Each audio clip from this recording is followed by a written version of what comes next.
0.49 to meet the requisite constitutional threshold for a candidate to be declared president-elect.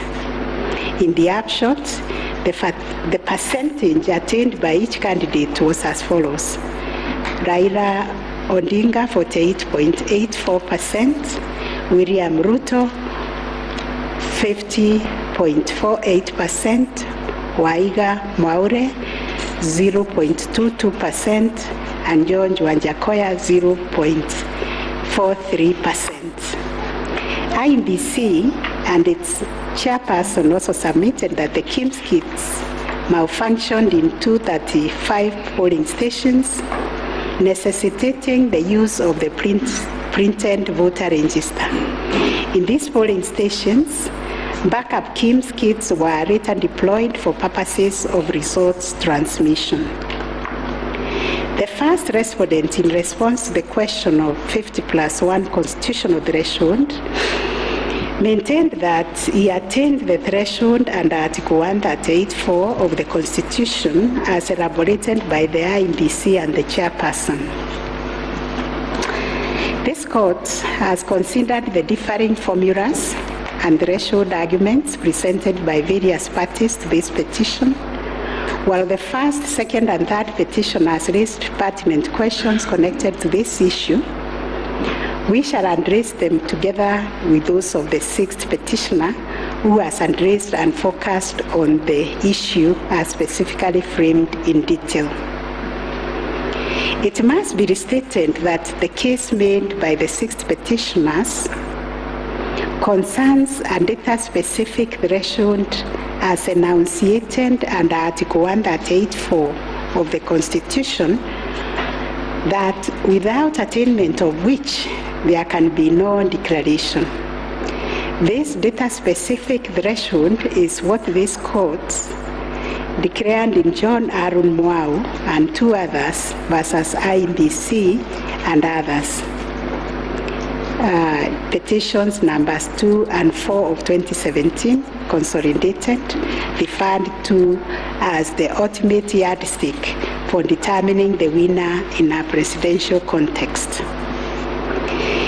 In Raila Odinga and 5 others versus IEBC, petition number 5, 3, and 4 of 2013, this court asserted that rejected ballot papers do not constitute a vote cast to be included in calculating the final tally in favor of a presidential candidate. We are not persuaded by amicus curiae's brief, that is Law Society, who attempted to persuade us to consider our position on this finding. We reiterate that rejected votes cannot be taken into account when calculating whether a presidential candidate attained 50% plus 1 of the votes cast in accordance with Article 138(4) of the Constitution. Similarly, in the same Raila 2013 case, the court further laid down the parameters of burden and standard of proof in electoral disputes.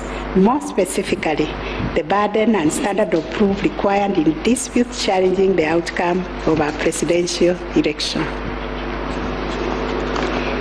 And this is what the court said, I quote, "In the case of data-specific electoral requirements such as those specified in Article 138(4) of the Constitution, for an outright win in the presidential election, the party bearing the legal burden of proof must discharge it beyond any reasonable doubt."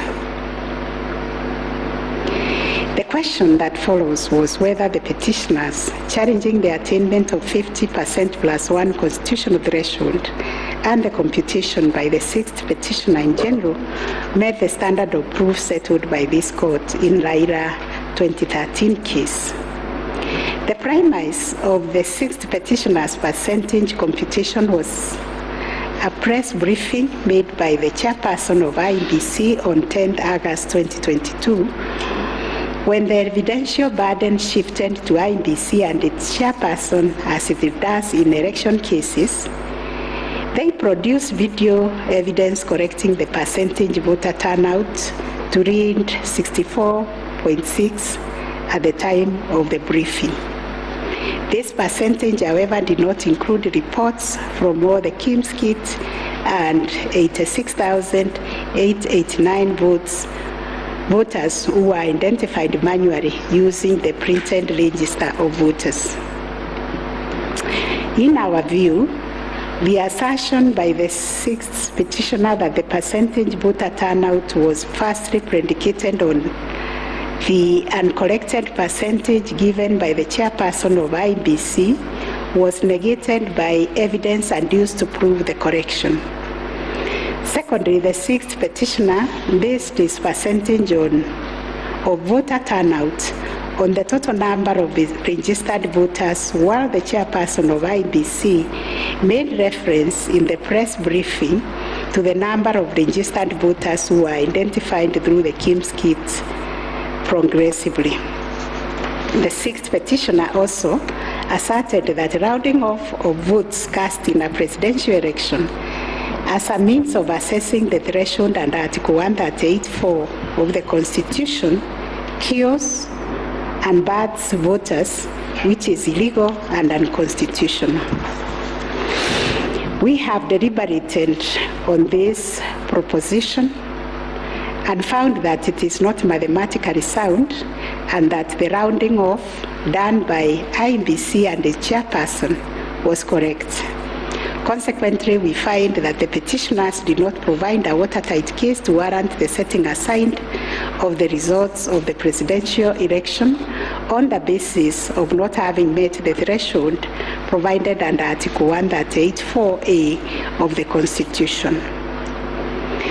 On the voter turnout, therefore, we find that the formula predicated on the number of voters identified through KIMS kits progressively and used by IBC and the chairperson to generate a percentage of 64.76% was correct. Having settled the issue of voter turnout, we must ask ourselves whether in the making of the declaration, the chairperson of IBC applied the formula in Article 138(4) of the Constitution, which is total votes cast less rejected votes divided by 2 must always give 50% plus 1 vote.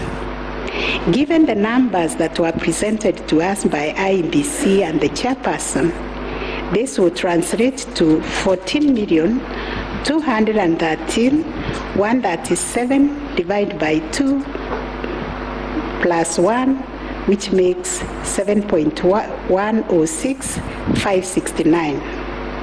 The question that must inevitably follow is whether this formula, when applied, will confirm that 7,106,569 votes is less than 7.176,141, which represents the number of votes received by the first respondent. We find that it is, as such, on the basis of the foregoing formula and from the numbers provided by IBC and the chairperson and the declaration by the chairperson of the President-elect on 15th August 2022, it is our finding that the declared President-elect attained 50% plus 1 of all the votes cast in accordance with Article 138(4) of the Constitution.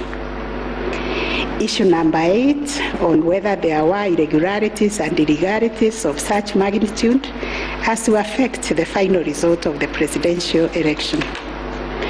Although the petitioners have provided numerous averments pointing to possible irregularities and illegalities marked by failure of technology, arranged voter suppression, printing and utilization of Book 2 of 2, EU preparation by the IBC and its chairperson, commission indiscretions, transposition anomalies, agent absence, and many others, we are of the view that the pointed irregularities and irregularities were not of such magnitude as to affect the final result of the presidential election.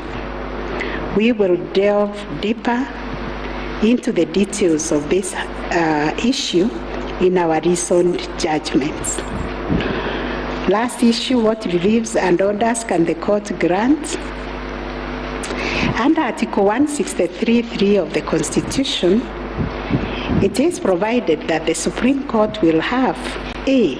Exclusive original jurisdiction to hear and determine disputes relating to the election of the office of the President arising under Article 140. And Article 140 provides, I quote, a person may file a petition in the Supreme Court to challenge the election of the President-elect within 7 days after the date of the declaration of the results of the presidential election. 2, within 14 days after the filing of a petition under Clause 1, the Supreme Court shall hear and determine the petition, and its decision shall be final. If the Supreme Court determines the election of the President-elect to be invalid, a fresh election shall be held within 60 days after the determination. In exercising its jurisdiction pursuant to these provisions, the court sits as an election court with a mandate to determine the validity or otherwise of the election of the President-elect. It is clear to us that the jurisdiction of the court is quite circumscribed in terms of the orders or reliefs it can grant following the hearing and determination of the election petition under Article 140 of the Constitution. In the event the court determines that the election of the President-elect is invalid, it must make an order nullifying the election. Consequently, it has also to make an order directing IEBC to hold a fresh election within 60 days after the determination. Should the court determine that the election of the President-elect is valid, it shall issue a declaration to that effect. The court has then, as a matter of course, to make an order dismissing the petition with or without cost, as the case may be. In the strict sense, therefore, these are the only orders that the court may make under the Constitution. The court cannot assume jurisdiction that goes beyond the purview of Articles 163(3) and 140 of the Constitution. However, nothing stops the court from issuing orders or reliefs by way of recommendations. Indeed, since 2013, this court has issued many recommendations arising from the determination of 3 petitions challenging the election of the President-elect. The recommendations are meant to improve our electoral landscape and hence aid in the development of our democracy. In this regard, this court has been greatly aided by the contributions also of the amici curiae, and the court places a heavy premium on those briefs that were filed and those which were admitted. The final orders made by the courts. This is a unanimous decision of the court, and we make the following orders. 1, the presidential election petition number E005 of 2022 as consolidated with the presidential election petition numbers E001, 2, 3, 4, 7, and 8 of 2022 are hereby dismissed. As a consequence, we declare the election of the first respondent as President-elect to be valid under Article 143 of the Constitution. This being a matter cutting across the public interest, we order that each party do bear their own costs. It is so ordered. And finally, the court has asked me to also acknowledge, although we'll do it in the long draft, the enormous contribution made by council in these proceedings. And also the only way the council or the advocates and parties conducted themselves, they remained seated throughout the proceedings. That is the judgment of the court, a unanimous one. We shall issue a media summary to help the media summarize the case. I think that is all. Thank you very much for coming.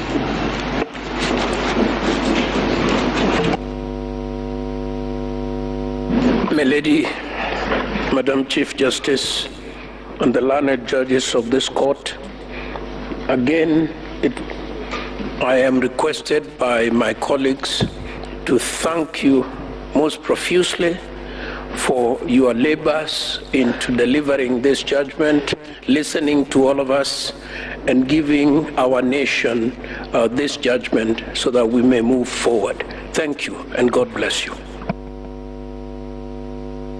May it please the court, it is not true that I asked the Attorney General Emeritus to talk on our behalf. Next time you should talk to me. Let me similarly, on behalf of the lawyers for the counsel for the first and second petitioner, thank the court, and it has been a journey, worthwhile journey, sitting through these proceedings, and we thank the court for your patience and for the delivery of this judgment within the time stipulated. We thank you.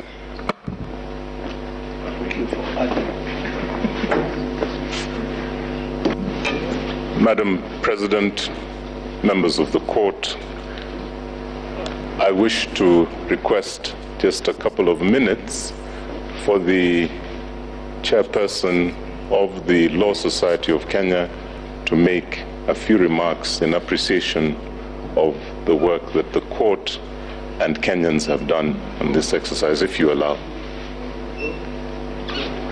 Thank you. I call upon Mr. Eric Theuri to come and make his remarks. It is also his birthday. I would have sung happy birthday for him.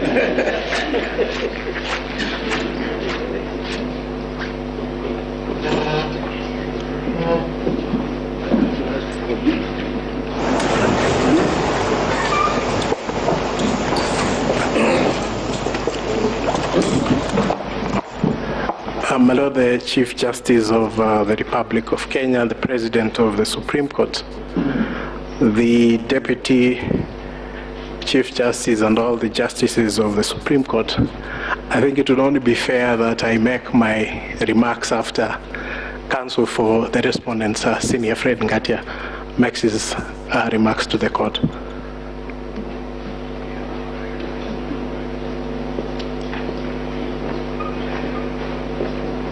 Madam Chief Justice, thank you very much. It's so kind for the President to acknowledge that age goes before youth. Mine is to thank the court, to thank my learned friends for the effort we all expended. We thank this court for clarifying certain issues, and we look forward to a less corrosive 2027. Thank you very much.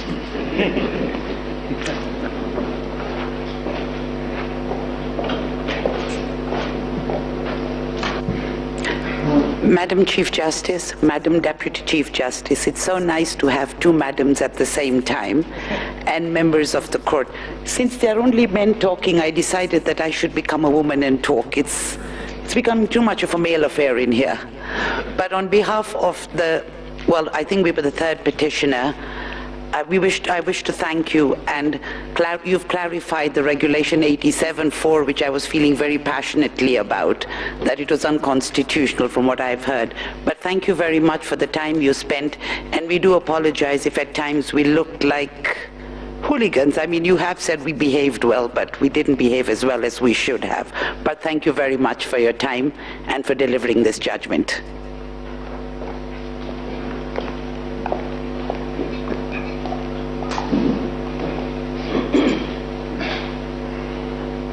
Madam Chief Justice, Madam Deputy Chief Justice, members of the court, I, on behalf of Attorney General, take this opportunity to thank you most sincerely for a great job done and for the courage to clearly define the limits of the law, which will help us empower IBC on the way forward, and hope that this might be the last of the petitions after elections once we carry out a proper elections based on your guidelines. Thank you.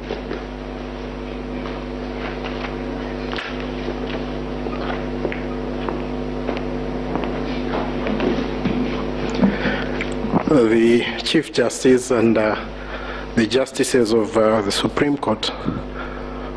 On a light note, my members would be extremely worried if we take the submissions of Senior Counsel Orengo that this should be the end on account of fees.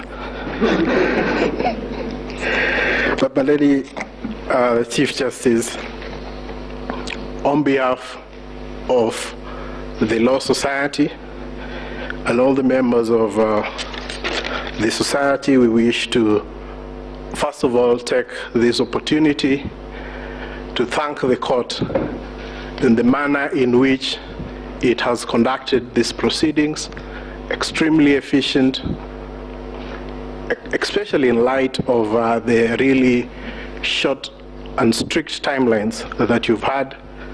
But the management of the proceedings, the manner in which the court adopted a somewhat inquisitorial nature to the conduct of these proceedings is something that as a society we have noted, and we wish to commend the court, and we do hope that the other courts, as they determine any petitions, election petitions that would go before them, will similarly adopt such inquisitorial attitude, so that we try and really enrich the process that these proceedings intend to achieve.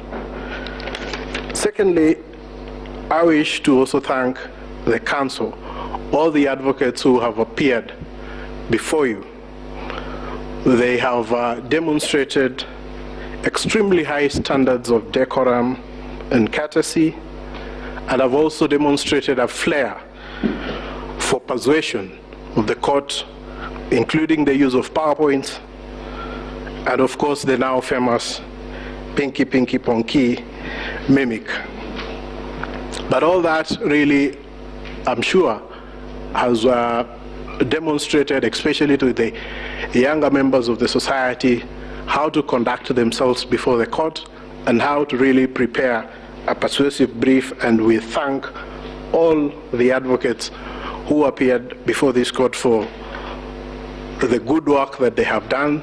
And of course, as a society, we feel extremely proud that they have been able to raise the profile of the advocates in this country a notch higher from their presentation. So, my lady and my lord, it's not lost to us that at the end of these proceedings, and once we are able to get your judgment after 21 days, that it is democracy and the Kenyan people who are the winners. The decision today, in a way, validates the choices that were made by the Kenyan people on the 8th of August, and they also help to build confidence in the institutions that manage the elections and the court. We recognize that no country is born as a democracy, and that it is a process, and the process of challenging an election, as has happened before this court, is part of the processes of building confidence within the electoral system. And we thank all the petitioners for choosing to challenge the results before this court. But at the end of the day, Kenya stands tall as a beacon of democracy, and we're very grateful that we've had this opportunity also as a law society to appear before the court and to give an amicus brief which the court has had time to consider. So we thank you and we wish you a good day. I know it has been a long 14 days, but you can rest, and we'll be looking forward to the decision that you deliver within 21 days. Thank you so much, my lady and Justices of the Supreme Court.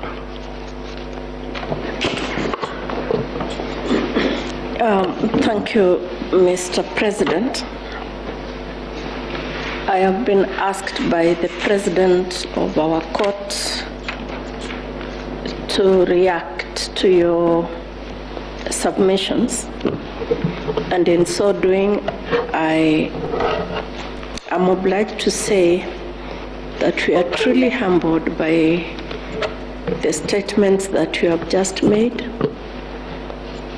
More humbled because those statements come from both sides of the divide.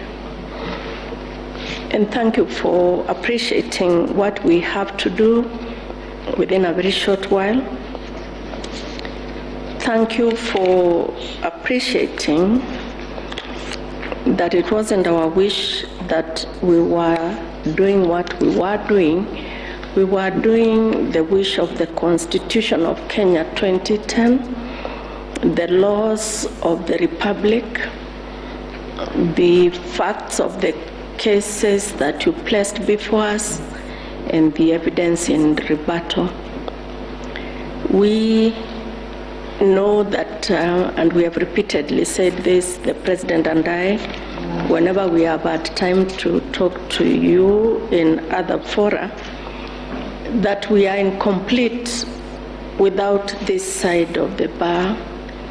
We are incomplete without the advocates. We thank you. We will get opportunity to do that in the main judgment, in the reasoned judgment. But we really appreciate your industry. We were impressed by the submissions you took. And we were impressed, and we said this the last 3 days, I'll tell you something about that in a minute, by how deeply you believed in your clients' cases. That we think is a mark of an extremely grown legal profession, and we ask that you do not bring the bar down. You keep taking it up. In any contest of whatever nature, and even if we say there are no winners and losers, and even if we say that the winners are the Constitution and the people of Kenya, the truth is that some 6 million Kenyans will not be happy today. But that's the nature of the work we do. What we hope, and we hope you can advise your clients and our brothers and sisters that are the Kenyan people, that is what was expected. One side had to win. One side had to be in total or a great extent of compliance with the Constitution and electoral law than the other side. That's how we saw it. We thank you very much. We, the 7 of us, have not slept since we parted company on Friday. I think it is showing on our faces. And we thank you that you appreciate that we work under difficult circumstances, especially because of time. As ground rules, we agreed when we left you here on Friday that we would not pick any of your calls. A lot of you called us, but we just couldn't pick your calls. And I hope you understand that we couldn't. We saw that you were trying to call us, but we just could not pick the calls. I hope you understand. And now if you allow us, again, on behalf of these 7 men and women, thank you very much for appreciating what we have to do. Thank thank you for giving us the honor to serve this country in these capacities. And let's hope that we can continue to grow our democracy this way. And thank you very much for everything you also do for the country. And now you allow us to go home and sleep. Thank you. The court is adjourned.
Ando mare tuonaga makoria twarathimĩirwo kũ ogũkũ kwa Ngai na tũrĩ andũ a Ngai andũ marĩ tuonaga makoria twarathimĩirwo kũ ogũkũ kwa Ngai na tũrĩ andũ a Ngai Ngai angiuria mbura ũndũrũng'ũrĩ-inĩ gĩterere omere mũthĩ nĩ woneka Ngai angiuria mbura ũndũrũng'ũrĩ-inĩ gĩterere omere mũthĩ nĩ woneka andũ marĩ tuonaga makoria twarathimĩirwo kũ ogũkũ kwa Ngai na tũrĩ andũ a Ngai andũ marĩ tuonaga makoria twarathimĩirwo kũ ogũkũ kwa Ngai na tũrĩ andũ a Ngai andũ marĩ tuonaga makoria twarathimĩirwo kũ ogũkũ kwa Ngai na tũrĩ andũ a Ngai andũ marĩ tuonaga makoria twarathimĩirwo kũ ogũkũ kwa Ngai na tũrĩ andũ a Ngai andũ marĩ tuonaga makoria twarathimĩirwo kũ ogũkũ kwa Ngai na tũrĩ andũ a Ngai andũ marĩ tuonaga makoria twarathimĩirwo kũ ogũkũ kwa Ngai na tũrĩ andũ a Ngai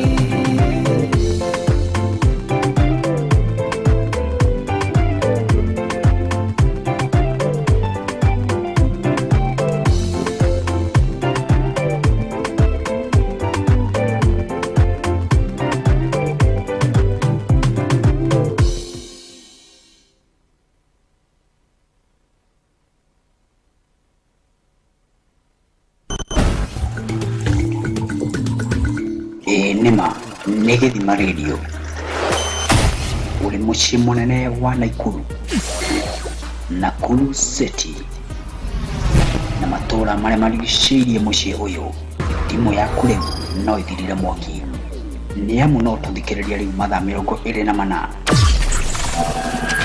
nenda-inĩ rĩu ciothe cia ũkinyanĩria kuma Naivasha Gilgil irĩma-inĩ cia Eburu Elementaita Kajwiri Mzee wa Nyama Subukia Joro na matũũra marĩa mothe marigicĩirie mũciĩ ũyũ Gĩthima Radio nĩ ithuĩ kĩnyotokia kĩa rũrĩrĩ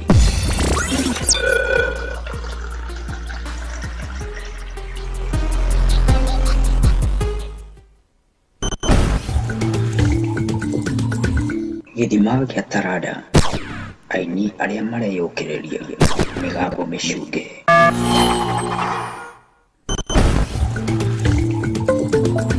Gĩthima kĩa ũrutani ũtarani ũũgĩ ũmenyo ũtaũku ũmemerekia wĩna wĩigĩrĩrĩki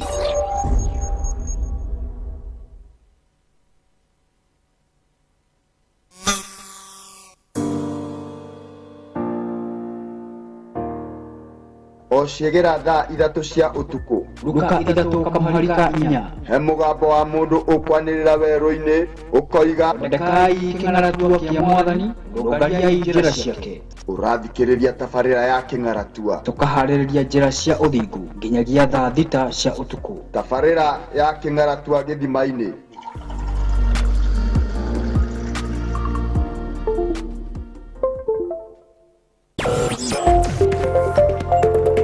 nĩ ũkuokĩirwo kũmenya atĩ rĩu wĩkuĩire radio yaku o hau mũhuko-inĩ nyitanĩra na ithuĩ Gĩthima Radio nenda-inĩ cia ũkinyanĩria Instagram Gĩthima Radio Kenya Twitter @Gĩthima Radio YouTube Gĩthima FM Radio na kuri Facebook ũgatũnyita right harĩa Gĩthima Radio Kenya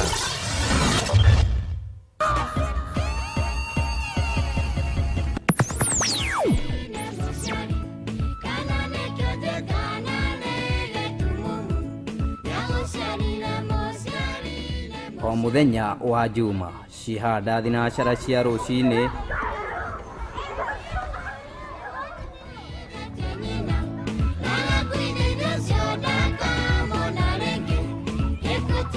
o nginya thaa 4 cia mĩaraho gũkũngũĩra iheo cia ciana tabarĩra-inĩ ya Mũcumaa mĩtambo-inĩ ya Gĩthima FM.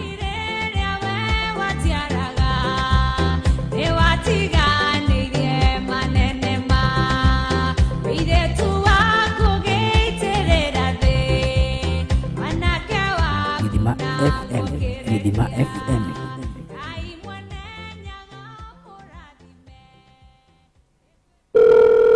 Woni kule wina uge tafarira-ini citu ciothe mathaa 24 aranĩria na ithuĩ kũgerera 0742412099 kana official email githimafmradio@gmail.com. ndũkamaĩrĩrie.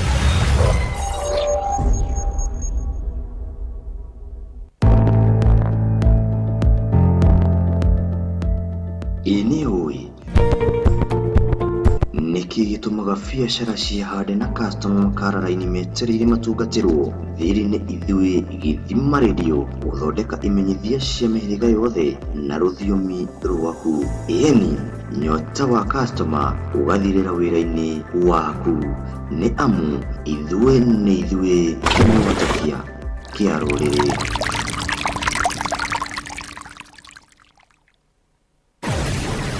Ini oi utongoria mũru nĩ wonje harĩ bũrũri. We mũthikĩrĩria wĩna mateta harĩ utongoria mũru harĩa ũrĩ, ndũkamaĩrĩrie gũtũkinyĩra. Nĩamu ithuĩ Githima Radio tũrĩ kayũ harĩ uge waku kũrĩ utongoria wothe wa mũingĩ, tũgakinyĩra kĩhoto kũrĩa kĩogometio. Aranĩria na ithuĩ kũgerera 074242 nĩyo 0742412099 ona kana ndũmĩrĩri nguhĩ ona kana email githimafmradio@gmail.com. na mateta maku magathuthurio thikũ 14 nĩ mbũtũ ya wĩra ũyũ. Ithuĩ nĩ ithuĩ kĩnyotokia kĩa rũrĩrĩ.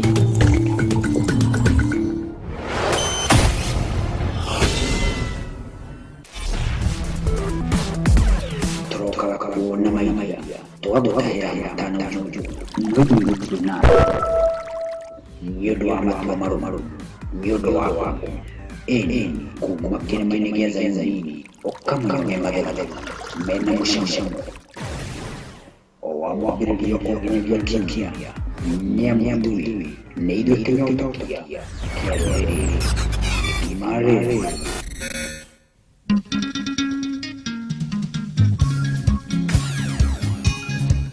Gaka wakaiguĩte rĩ, wĩrĩga gũkaigua kũ? Ti kũngĩ nĩ gũkũ gwa Githima Radio. Tabarĩra Akorino Night.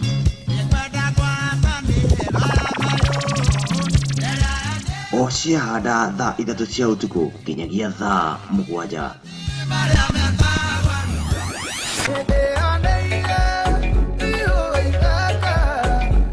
Mũthĩ wa Jumamothi ndũgatigwo na thutha.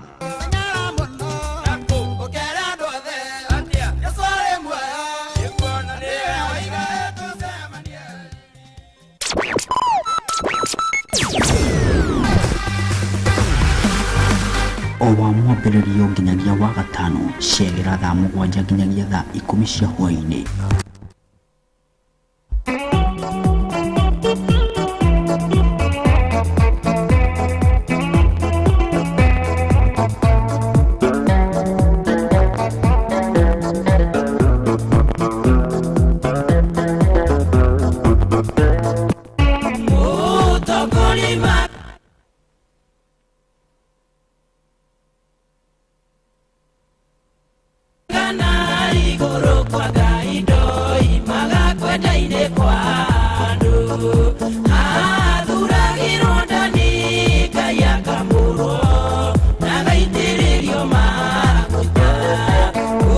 Ucio mutherie na mwa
Athuragirwo ndani kaya kamurwo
Ugiona mundu tenda thayo ndukamumene muiguire thano mwitanire na iguru anyitwo ni nyota wa thayo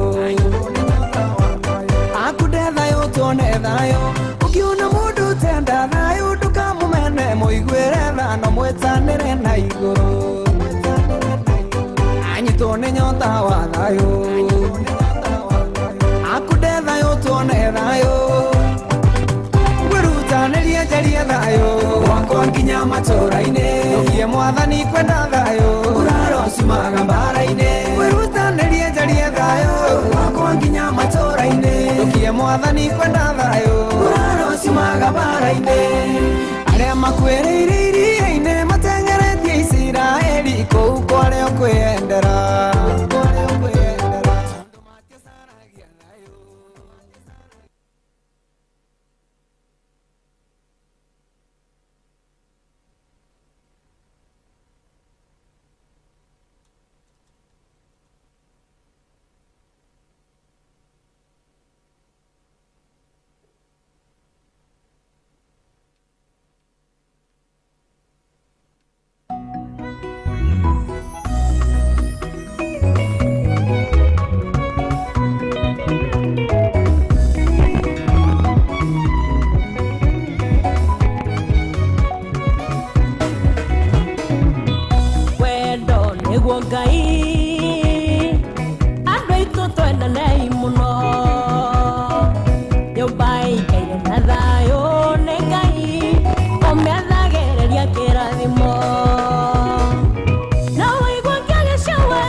Go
ona mundu tendalayo wendo kamenyaga ucio ni wa kuigwirwo tha enima ucoka muhoere Ngai anyitune nyota wa thayo koroina kunenayo tune thayo niguo mutara atwirire ndagatuthukirie thayo tondu giki ni kiheo kia Ngai kwagiraga gwi thayo guthakaraga gwi thayo hĩndĩ ĩrĩa yothe ũgũtũũra ningĩenda ũkaririkanaga atĩ kwagĩraga gwi thayũ rĩrĩa ũrahang'ĩra ciana mũrata thingata thayũ mbara ciatigĩirwo irimũ nĩcio ciugaga gũtirĩ Ngai korwo nĩ mamwĩhokete ĩtũmareke matetagĩre kũrĩhanĩria nĩ kwa Ngai nĩguo maandĩko matwĩraga mwĩrĩhĩria nĩwe mũũru Gĩkũyũ nake kĩongerera nĩtũgĩthingate thayũ tũthingate thayũ tũrĩa mũnene wa thayũ kwagĩraga gwi thayũ guthakaraga gwi thayũ hĩndĩ ĩrĩa yothe ũgũtũũra nĩingĩenda ũkaririkanaga atĩ kwagĩraga gwi thayũ rĩrĩa ũrahang'ĩra ciana mũrata thingata thayũ kwagĩraga gwi thayũ guthakaraga gwi thayũ hĩndĩ ĩrĩa yothe ũgũtũũra nĩingĩenda ũkaririkanaga atĩ kwagĩraga gwi thayũ rĩrĩa ũrahang'ĩra ciana mũrata thingata thayũ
William Samoei Arap Ruto aciarirwo Dithemba 21 mwaka wa 1966.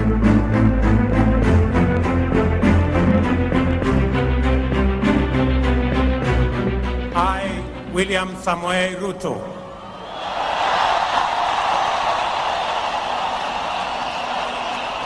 arĩ mwana wa Daniel Cheruyot na Sarah Cheruyot gĩcagi-inĩ gĩa Sambut, Surgoi, hakuhĩ na taũni ya Eldoret, Uasin Gishu County. Andũ aingĩ nĩ meyũragia William Samoei Arap Ruto nũũ kana nĩ mũrũ wa gĩtonga kĩrĩkũ na mangĩ maingĩ, no macio matianagia na macokio. Ũnini-inĩ wake Ruto anjĩrĩirie gĩthomo kĩa mũthingi cukuru-inĩ wa Kerotet Primary School, akĩingĩra Wareng Secondary School na akĩrĩkia ordinary level, agĩĩka advanced level cukuru-inĩ wa Kapsabet Boys mwaka wa 1955 kũrĩa Nandi County. Mwaka wa 1990 nĩaingĩrire University of Nairobi na akĩhumbwo thũmbĩ ya Bachelor in Botany and Zoology. Orokuo nĩathire na mbere na gĩthomo kũrĩa egĩrĩire thũmbĩ ya Masters in Plant Ecology mwaka wa 2011.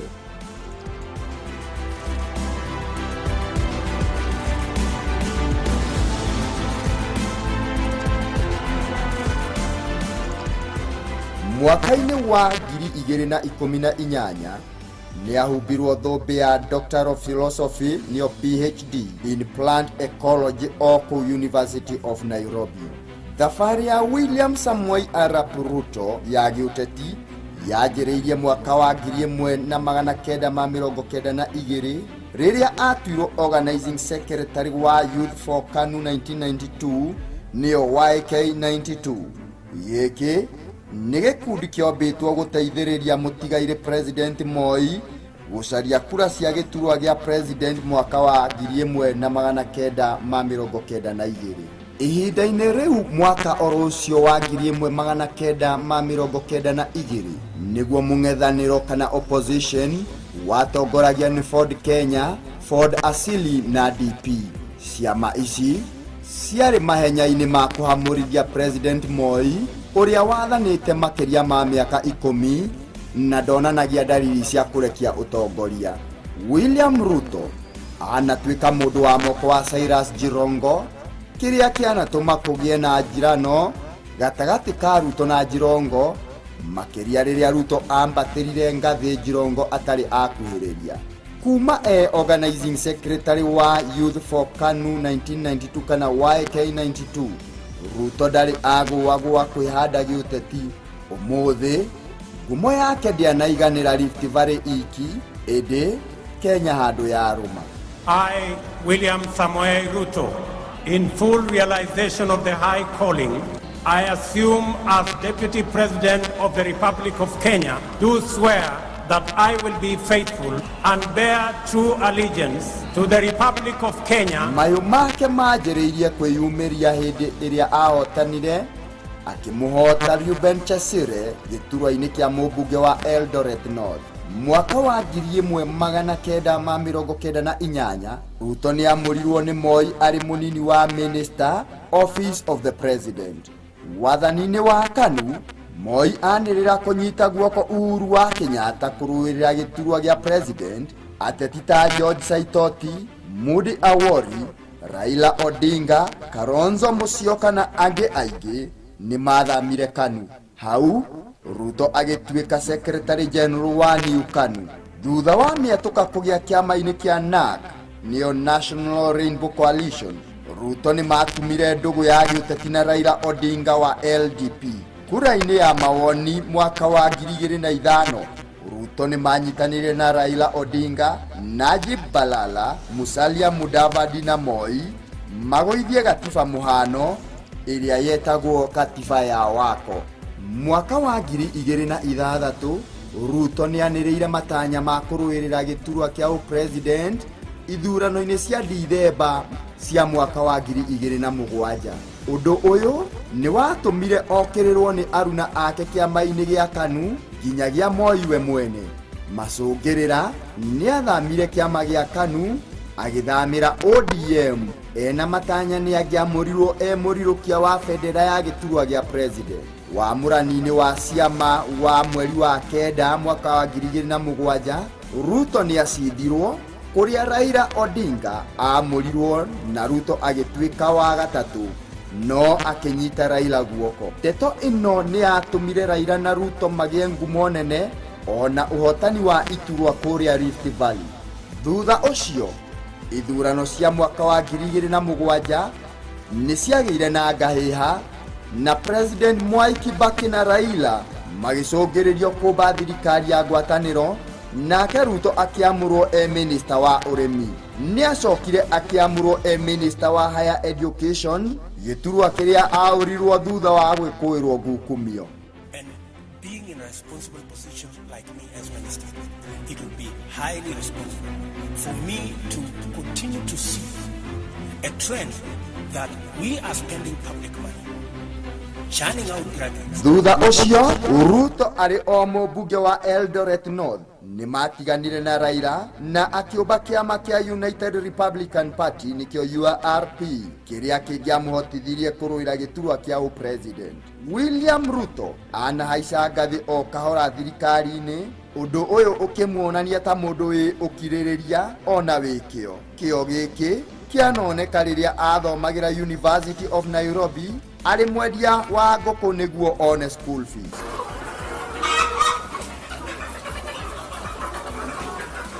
Bill Gates, ule mtu ambaye ni tajiri duniani, yeye mwenyewe amesema njia ya kuondoa umaskini ni kupitia kwa biashara ya kuku.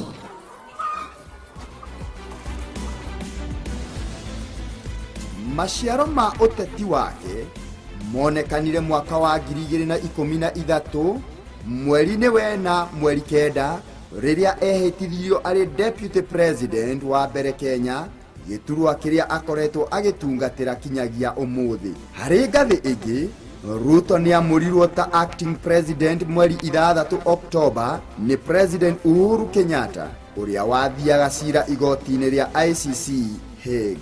Of invoking Article 147(3) of the Constitution, and I will shortly issue the legal notice necessary to appoint Honorable William Ruto, the Deputy President, as acting President while I attend the status conference at The Hague in the Netherlands.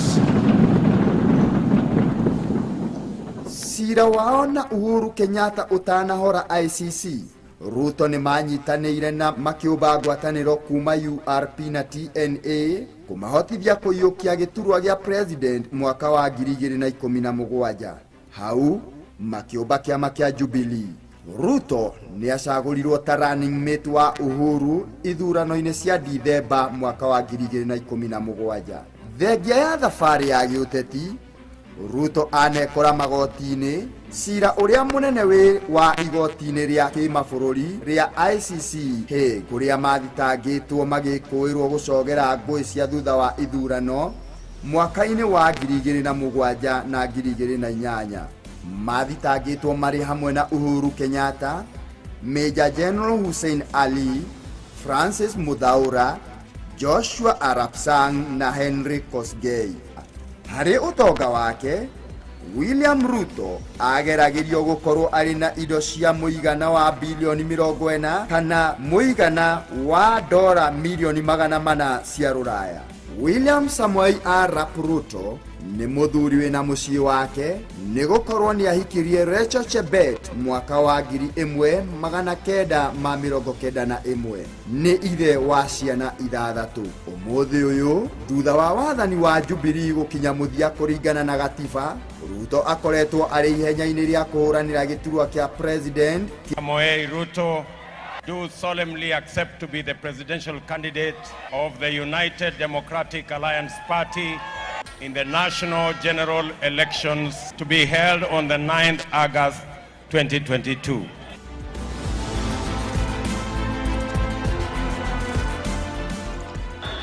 Hapa chini, hapa bottom, alafu tuende up. Bottom alafu up. Yani bottom up. Bottom, bottom, bottom, bottom. Munasema bottom up.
William Samoei Arap Ruto aciarirwo Dithemba 21 mwaka wa 1966.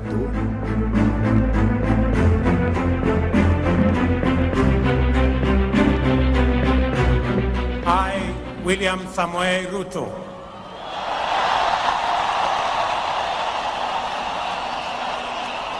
ari mwana wa Daniel Cheruyot na Sarah Cheruyot gĩcagi-inĩ gĩa Sambut, Surgoi, hakuhĩ na taũni ya Eldoret, Uasin Gishu County.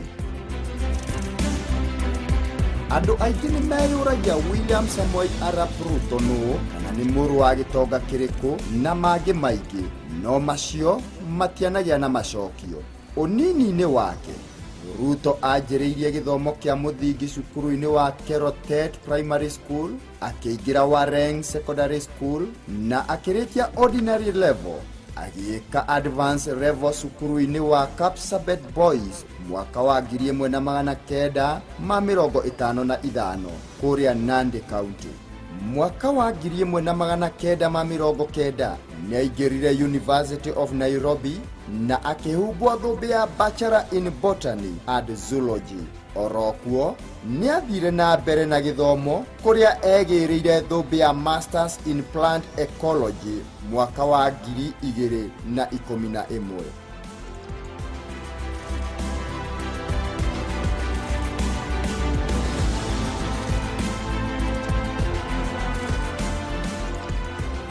Mwaka-inĩ wa 2018 nĩahumbirwo thũmbĩ ya Doctor of Philosophy nĩyo PhD in Plant Ecology Oku University of Nairobi. Thabarĩ ya William Samoei Arap Ruto ya gĩũteti yanjĩrĩirie mwaka wa 1992 rĩrĩa atuirwo Organizing Secretary wa Youth for KANU 1992 nĩyo YK92. Gĩkĩ nĩ gĩkundi kĩombĩtwo gũteithĩrĩria mũtigairĩ President Moi gũcaria kura cia gĩturwa gĩa president mwaka wa 1992. Ihinda-inĩ rĩu mwaka oro ũcio wa 1992 nĩguo mũng'ethanĩro kana opposition watongoragia nĩ Ford Kenya, Ford Asili na DP. Ciama ici ciarĩ mahenya-inĩ ma kũhamũrithia President Moi ũrĩa wathanĩte makĩria ma mĩaka 10 na ndonanagia dalili cia kũrekia ũtongoria. William Ruto anatuĩka mũndũ wa moko wa Cyrus Jirongo, kĩrĩa kĩanatũma kũgĩe na njirano gatagatĩ ka Ruto na Jirongo, makĩria rĩrĩa Ruto ambatĩrire ngathĩ Jirongo atarĩ akuhĩrĩria. Kuma Organizing Secretary wa Youth for KANU 1992 kana YK92, Ruto ndarĩ agũagũa kwĩhanda gĩũteti. Ũmũthĩ ngumo yake ndĩanaiganĩra Rift Valley iki, ĩndĩ Kenya handũ ya rũma. I, William Samoei Ruto, in full realization of the high calling I assume as Deputy President of the Republic of Kenya, do swear that I will be faithful and bear true allegiance to the Republic of Kenya. Mayu make manjĩrĩirie kwĩyumĩria hĩndĩ ĩrĩa ahotanire akĩmũhota Reuben Chesire gĩturwa-inĩ kĩa mũmbunge wa Eldoret North. Mwaka wa 1998 Ruto nĩamũrirwo nĩ Moi arĩ mũnini wa Minister, Office of the President. Wathani-inĩ wa KANU, Moi anĩrĩra kũnyita guoko Uhuru wa Kenyatta kũrũĩrĩra gĩturwa gĩa president. Ateti ta George Saitoti, Mudi Awori, Raila Odinga, Kalonzo Musyoka na angĩ aingĩ nĩ mathamire KANU. Hau Ruto agĩtuĩka Secretary General wa New KANU.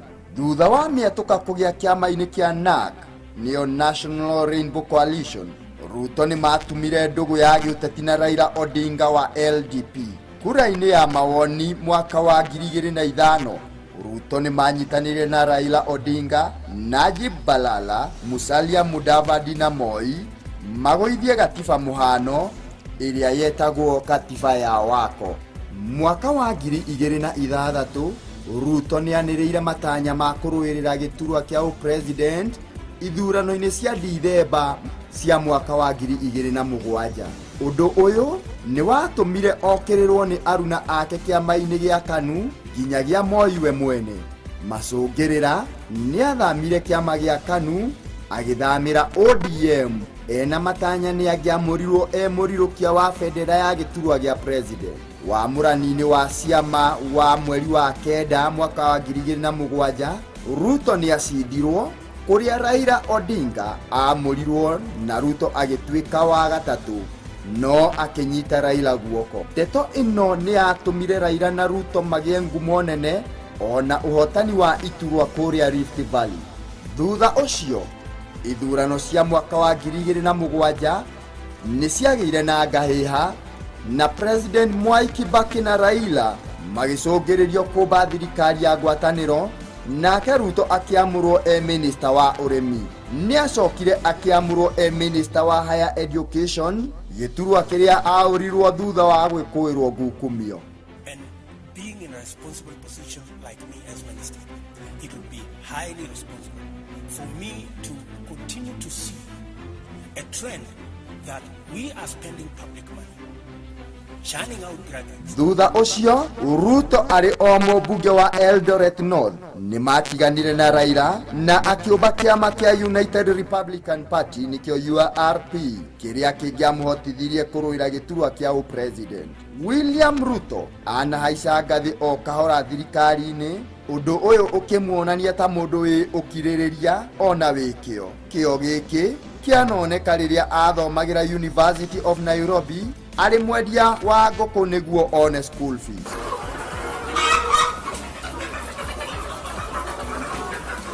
Bill Gates, ule mtu ambaye ni tajiri duniani, yeye mwenyewe amesema njia ya kuondoa umaskini ni kupitia kwa biashara ya kuku.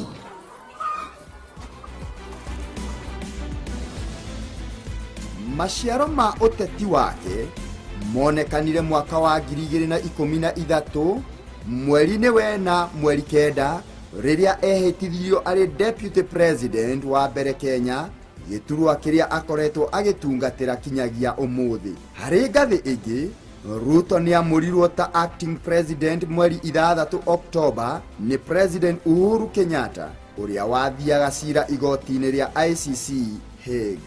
Of invoking Article 147(3) of the Constitution, and I will shortly issue the legal notice necessary to appoint Honorable William Ruto, the Deputy President, as acting President while I attend the Status Conference at The Hague in the Netherlands.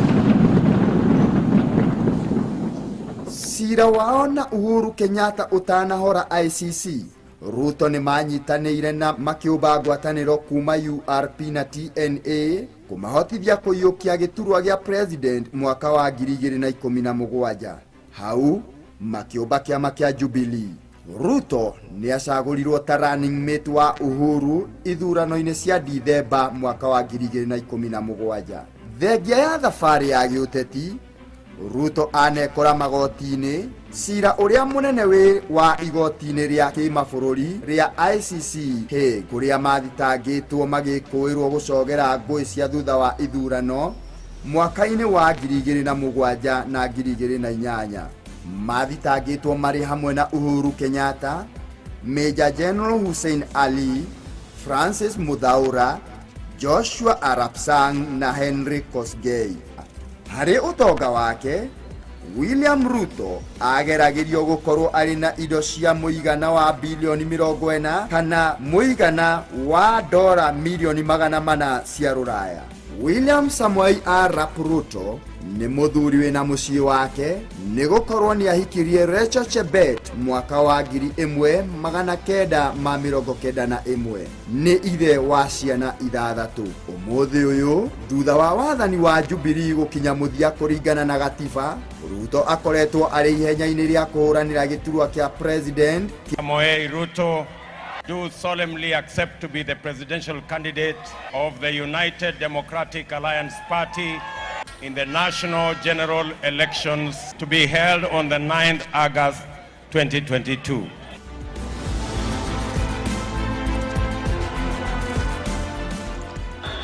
Hapa chini, hapa bottom, alafu tuende up. Bottom alafu up. Yani bottom up. Bottom Bottom, bottom, bottom. Munasema bottom up.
Mũndũ anyota anyuaga kĩ rĩrĩa mũmero wang'ara ũnyue maĩ mahehu wega. Nyota ũninagwo nĩ harĩa wataha maĩ mau, na nĩkĩo nyota wa kĩrĩa ũtũũraga ũnyoteire kĩrĩ tabarĩra-inĩ citũ ciothe. Mathaa 24 nĩ amu ithuĩ Gĩthima Radio nĩ ithuĩ kĩnyotokia kĩa rũrĩrĩ.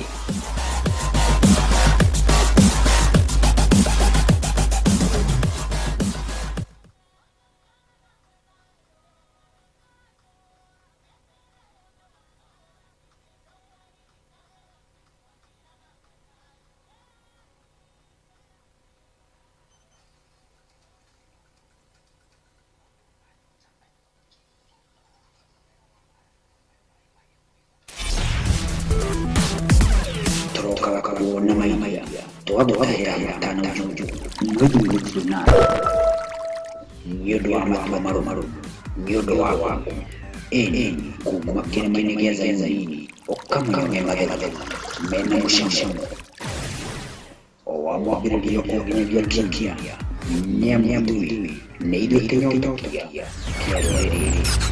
Gĩthima Radio.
Muga mwa waimire na igũrũ kwa Ngai.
ene oi utongoria moru ni wonje hari bururi we muthikiriria wina matata hari utongoria moru haria uri ndukamaireria gutukinyira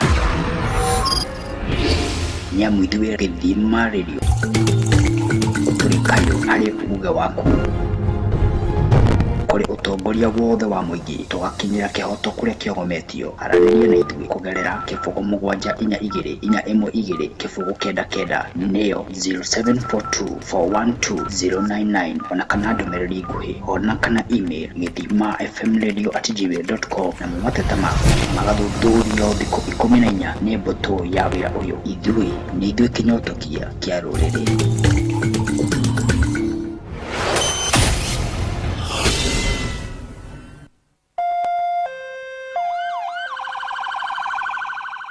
Ũgima mwega wa mwĩrĩ nĩ kĩheo kuma kwĩ Ngai na nĩkĩo o mũndũ arĩ na ithenya rĩa kũmenyerera mũikarĩre, mũrĩre na kũgitĩra mwĩrĩ wake. Nĩkĩo o mũthenya wa Jumatatũ tũrakũnjũra failo cia ũrigiti. Nyitanĩra na ithuĩ o cianda thaa 3 cia kĩroko o nginyagia thaa 6 cia mĩaraho o haha mĩtambo-inĩ ya Githima Radio kĩnyotokia kĩa rũrĩrĩ. Tabarĩra gũkũnjũra.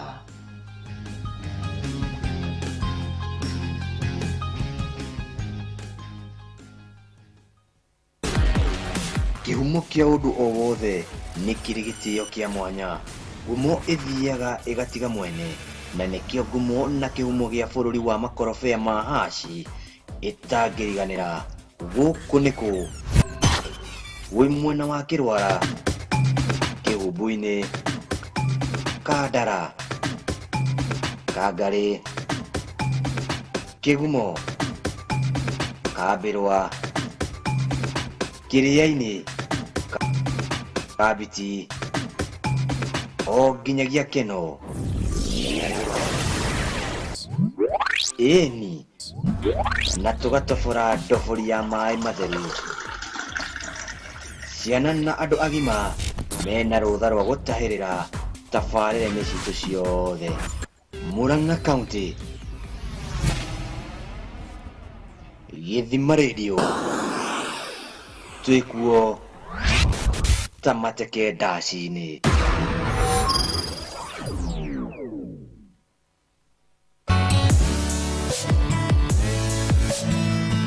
Tabarĩra ya mũtumũro.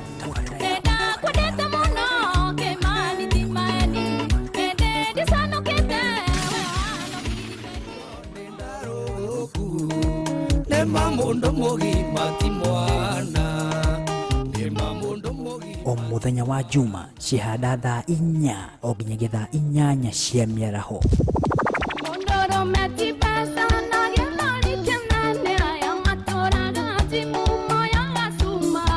Tabarĩra ya gũtumũra nyĩmbo ciothe njerũ, kamera ona gũtambũra aini arĩa mareyũkĩrĩria mĩtambo-inĩ ya Githima FM kĩnyotokia kĩa rũrĩrĩ.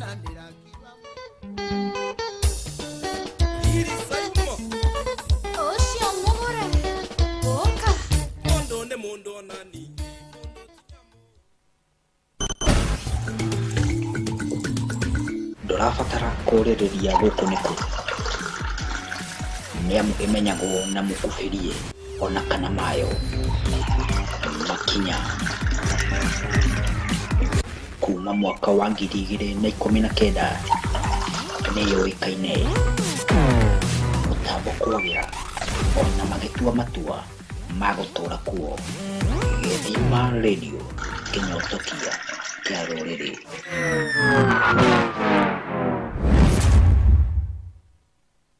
O mũthenya gwathererũka mũtũrĩre ũbataraga wathi mwerũ. Nyitanagĩra na Githima Radio tũkĩgera ciĩgiĩ biacara marĩa matũkoniĩ, ũteti, magoti-inĩ ona mĩthako. Githima Radio tũtuĩkĩte kĩgara kĩa maũndũ marĩa magũkoniĩ wĩ harĩa ũrĩ, itũra rĩaku, kaunti yaku, bũrũri witũ, mabũrũri marĩa matũrigicĩirie ona nja wa thingo cia Afrika. Tabarĩra ya gwĩtega. O cihanda thaa 6 cia mĩaraho. Tũgatega ngoro citũ kũrĩ Ngai. Baba witũ tabarĩra ya gwĩtega na ndungata ya Ngai mĩtambo-inĩ ya Githima FM Kinyotokia kĩa rũrĩrĩ Cosmas wa Maria.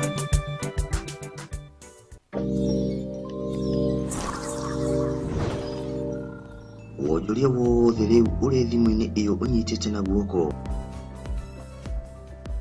kũgerera Githima Radio, ũmenyithie arĩa a hakuhĩ nawe biacara yaku thĩinĩ wa nenda ciaku cia ũkinyanĩria.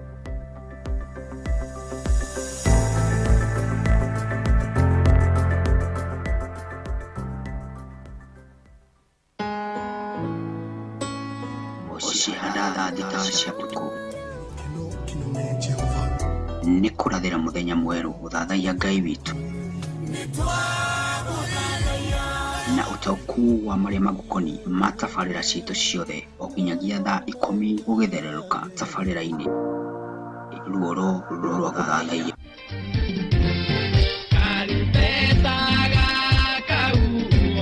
Nĩ o wa mwambĩrĩrio nginyagia wa gatano mĩtambo-inĩ ya Githima Radio Kinyotokia kĩa rũrĩrĩ.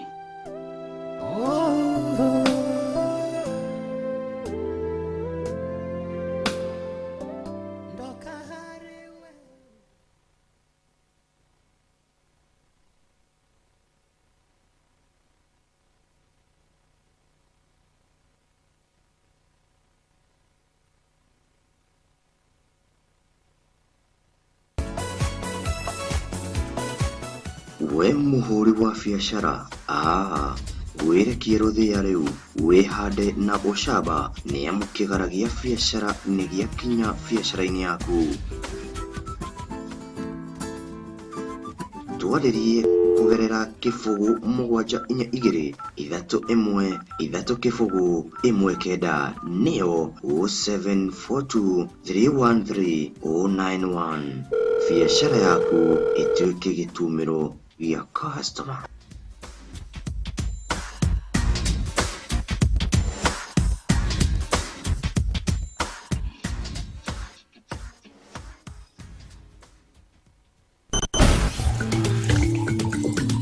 Mũndũ anyota anyuaga kĩ rĩrĩa mũmero wa ng'ara ũnyue maĩ mahehu wega. Nyota ũninagwo nĩ harĩa wataha maĩ mau, na nĩkĩo nyota wa kĩrĩa ũtũraga ũnyoteire kĩrĩa tabarĩra-inĩ citũ ciothe. Mathaa 24 rĩu nĩ amu ithuĩ Githima Radio nĩ ithuĩ Kinyotokia kĩa rũrĩrĩ.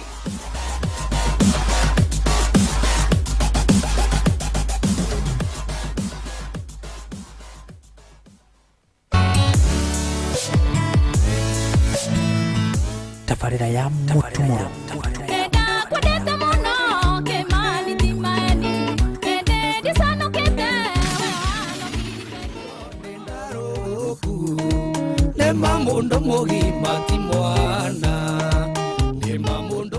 o mũthenya wa juma cihanda thaa 4 o nginyagia thaa 8 cia mĩaraho.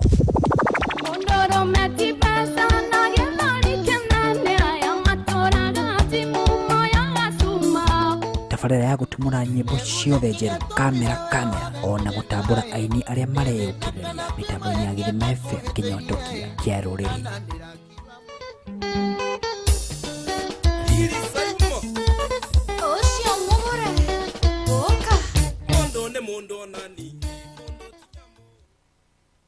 O mũthenya gwathererũka mũtũrĩre ũbataraga wathi mwerũ. Nyitanagĩra na Githima Radio tũkĩgera ciĩgiĩ biacara marĩa matũkoniĩ, ũteti, magoti-inĩ ona mĩthako. Githima Radio tũtuĩkĩte kĩgara kĩa maũndũ marĩa magũkoniĩ wĩ harĩa ũrĩ, itũra rĩaku, kaunti yaku, bũrũri witũ, mabũrũri marĩa matũrigicĩirie ona nja wa thingo cia Afrika. Kĩhumo kĩa ũndũ o wothe nĩ kĩrĩ gĩtĩo kĩa mwanya. Ngumo ĩthiaga ĩgatiga mwene, na nĩkĩo ngumo na kĩhumo gĩa bũrũri wa makorobea ma haci ĩtangĩriganĩra. Gũkũ nĩkũ wĩ mwena wa Kĩrwara, Kĩhumbu-inĩ, Kandara, Kangarĩ, Kĩgumo, Kambĩrwa, Kiriaini Kabiti O ginyagia keno Eni na tugatofora ndobori ya maĩ matheru. Ciana na andũ agima mena rũtha rwa gũtahĩrĩra tabarĩra-inĩ citũ ciothe. Murang'a County,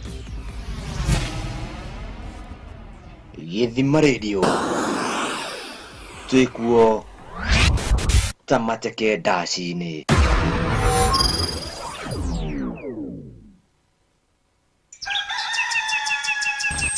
Ocihanda thinacara cia rũcinĩ gwathererũka nyoni itonyaga mũgũnda kũmatha kĩrĩa gĩkuo, no nake mũrĩmi mũũgĩ arokaga kuona mairia nĩgetha arire nyoni. No ithuĩ Githima Radio tũrokaga mĩtambo-inĩ na mairia tũrire biacara, gĩthomo, ũgima mwega wa mwĩrĩ ona marĩa magũkoniĩ.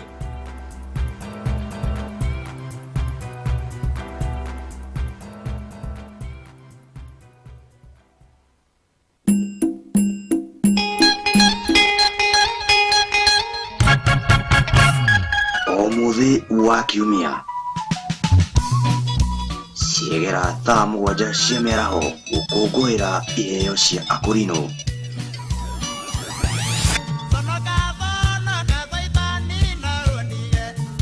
O nginyagia thaa 10 cia hwaĩ-inĩ tabarĩra gĩtuamba gĩa Akorino.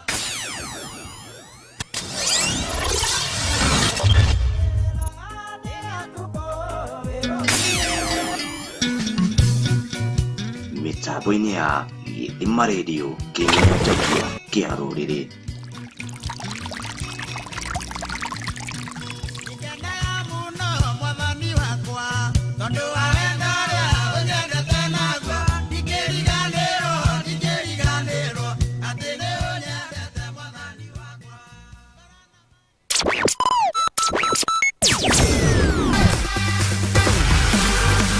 O wa mwambĩrĩrio nginyagia wa gatano ciegera thaa mũgwanja nginyagia thaa 10 cia hwaĩ-inĩ.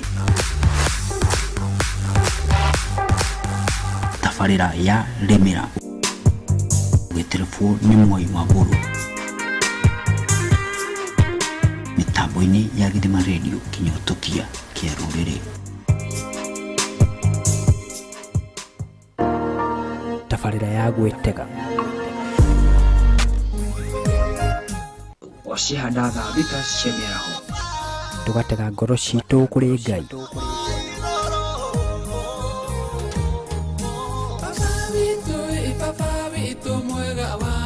Tabarĩra ya gwĩtega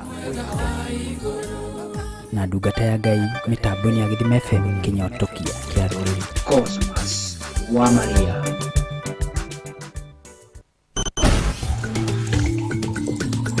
Githima gĩa ciana rũciũ rwitũ mathaga maitũ.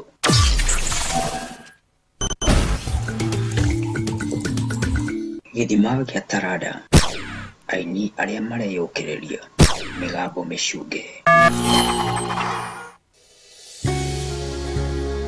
Gũgĩthererũka twarahũragwo nĩ mĩgambo ya nyoni, no gũkũ mĩtambo-inĩ ya Githima FM tukarahũrwo nĩ mũgambo wa Ngai.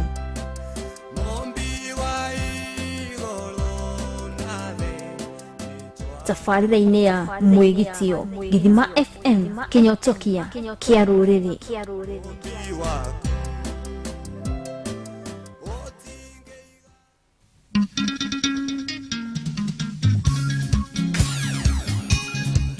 Gaka wakaiguĩte rĩ, wĩrĩga gũkaigua kũ ti kũngĩ nĩ gũkũ gwa Githima Radio. Tabarĩra Akorino Night.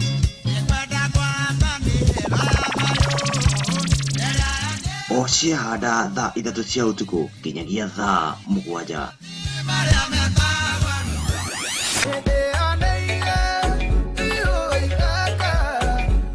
Mũthĩ wa Jumamothi ndũgatigwo na thutha.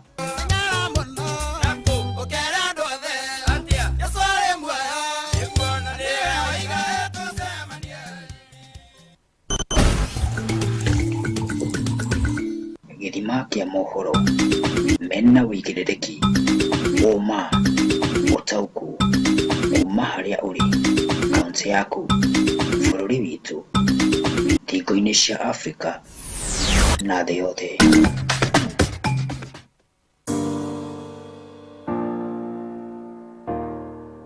Oshegera thaa 3 cia utuku Luka 3:4 he mugambo wa mundu ukwanirira weru-ini ukoiga ndekai king'aratua kia mwathani rũngariai njĩra ciake. Urathikiriria tabarĩra ya king'aratua tukaharĩrĩria njĩra cia ũthingu nginyagia thaa 6 cia utuku. Tabarĩra ya king'aratua gĩthima-inĩ.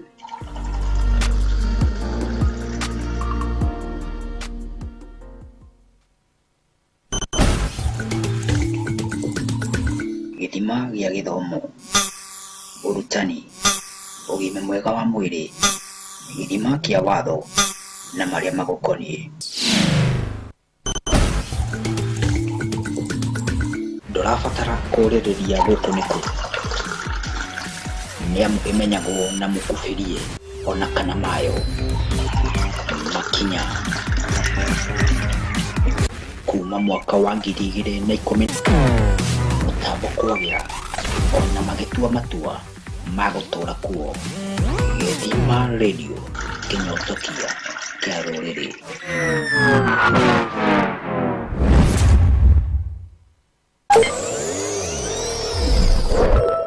Ũratwamũkĩra ĩmwe kwa ĩmwe kũgerera mũtambo-inĩ wa ũkinyanĩria Kiambu County, Thika, gĩtuamba-inĩ kĩa Mananathi, tũkamũkĩra matũũra-inĩ kĩrĩma-inĩ gĩa Kĩrĩmambogo, Ladores, Kĩganjo, Athena, Luda, Thika Town, Wĩteirie, Kimbo, Juja, Githima Radio na indo-inĩ ciothe cia ũkinyanĩria. Tũrokaga kuona maithia twagũtahĩra matano njuju mwĩthuri gũtirĩ nĩ ũndũ wa matua marũmaru, nĩ ũndũ wa waku ĩni kuma kĩrĩma-inĩ gĩa Zaini ũkamũrũmia mathethero mena mũcamo o wa mwambĩrĩrio ũginyagia kingia nĩamu ithuĩ nĩ ithuĩ kĩnyotokia kĩa rũrĩrĩ. Githima Radio. Nĩ ũĩ ũtongoria mũũru nĩ wonje harĩ bũrũri. We mũthikĩrĩria wĩna mateta harĩ ũtongoria mũũru harĩa ũrĩ, ndũkamaĩrĩrie gũtũkinyĩra, nĩamu ithuĩ Githima Radio tũrĩ kayũ harĩ uge waku kũrĩ ũtongoria wothe wa mũingĩ, tũgakinyĩra kĩhoto kũrĩa kĩogometio. Aranĩria na ithuĩ kũgerera 07424112 099 nĩyo 0742412099 ona kana ndũmĩrĩri nguhĩ ona kana email githimafmradio@gmail.com na mateta maku magathuthurio thikũ 14 nĩ mbũtũ ya wĩra ũyũ. Ithuĩ nĩ ithuĩ kĩnyotokia kĩa rũrĩrĩ.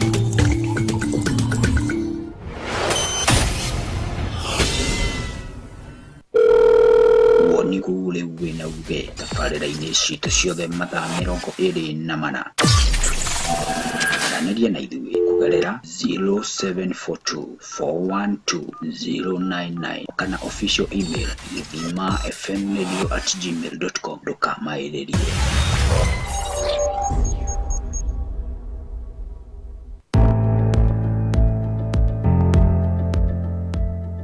Nĩ ũĩ nĩkĩ gĩtũmaga biacara ciĩhande na customer makarara-inĩ metereire matungatĩrwo? Thĩrĩ nĩ ithuĩ Githima Radio gũthondeka imenyithia cia mĩhĩrĩga yothe na rũthiomi rwaku. Ĩni nyota wa customer ũgathirĩra wĩra-inĩ waku, nĩ amu ithuĩ nĩ ithuĩ kĩnyotokia kĩa rũrĩrĩ.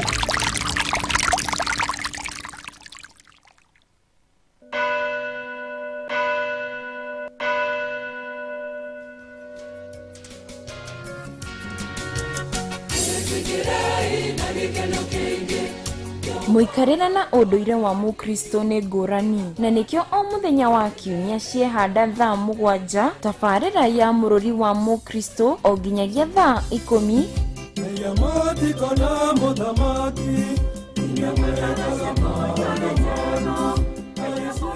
tugathoma kirira kia mugatoreki na tugaguthakira nyimbo cia kurathima ngoro yaku mitambo-ini ya Githima FM.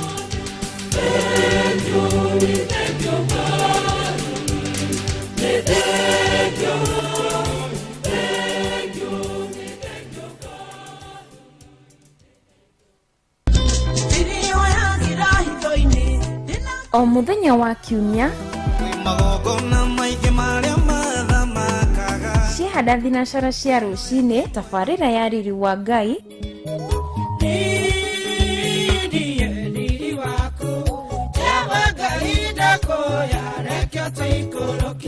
tukahoya tugathathaiya watheru na nyĩmbo tukahumbwo riri na kiugo gĩake na ndungata ya Ngai o nginyagia thaa 3 cia rũcinĩ mitambo-ini ya Githima FM. Riri wa Ngai ũrotura tene na tene ũthoke nagĩre. Githima Radio rĩu nĩ nginyu gĩtuamba-inĩ kĩa waru Nyandarua County mwena wa Nyandarua, Soko Mjinga, Flyover, kwa haraka, Githabai, Jafini, Gitabushi, Wajohi, Miharati, kwa Mutengori, Lironi, Orborsat, kinyagia Rishaufodo. Mũkĩnyotorwo nĩ maĩ kuma mĩkuru-inĩ ya Badea. Maithuĩ Githima Radio tukwenjeire Githima o hau haku nja harĩa ũrĩtahagĩrĩra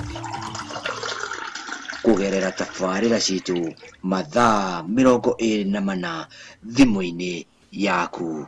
Nyandarua County nĩ mũciĩ wa Githima Radio.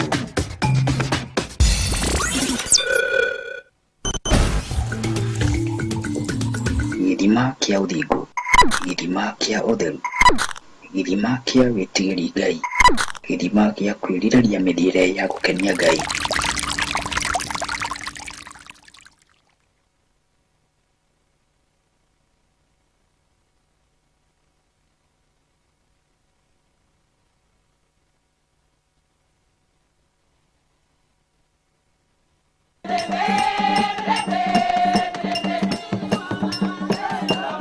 William Samoei Arap Ruto aciarirwo Dithemba 21 mwaka wa 1966.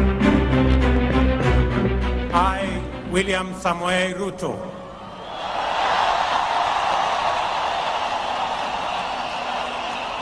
ari mwana wa Daniel Cheruyot na Sarah Cheruyot gĩcagi-inĩ gĩa Sambut, Surgoi, hakuhĩ na taũni ya Eldoret, Uasin Gishu County.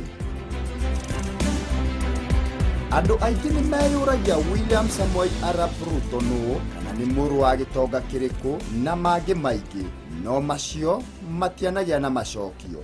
Ũnini-inĩ wake Ruto anjĩrĩirie gĩthomo kĩa mũthingi cukuru-inĩ wa Kerotet Primary School, akĩingĩra Wareng Secondary School na akĩrĩkia ordinary level, agĩĩka advanced level cukuru-inĩ wa Kapsabet Boys mwaka wa 1955 kũrĩa Nandi County. Mwaka wa 1990 nĩaingĩrire University of Nairobi na akĩhumbwo thũmbĩ ya Bachelor in Botany and Zoology. Orokuo nĩathire na mbere na gĩthomo kũrĩa egĩrĩire thũmbĩ ya Masters in Plant Ecology mwaka wa 2011.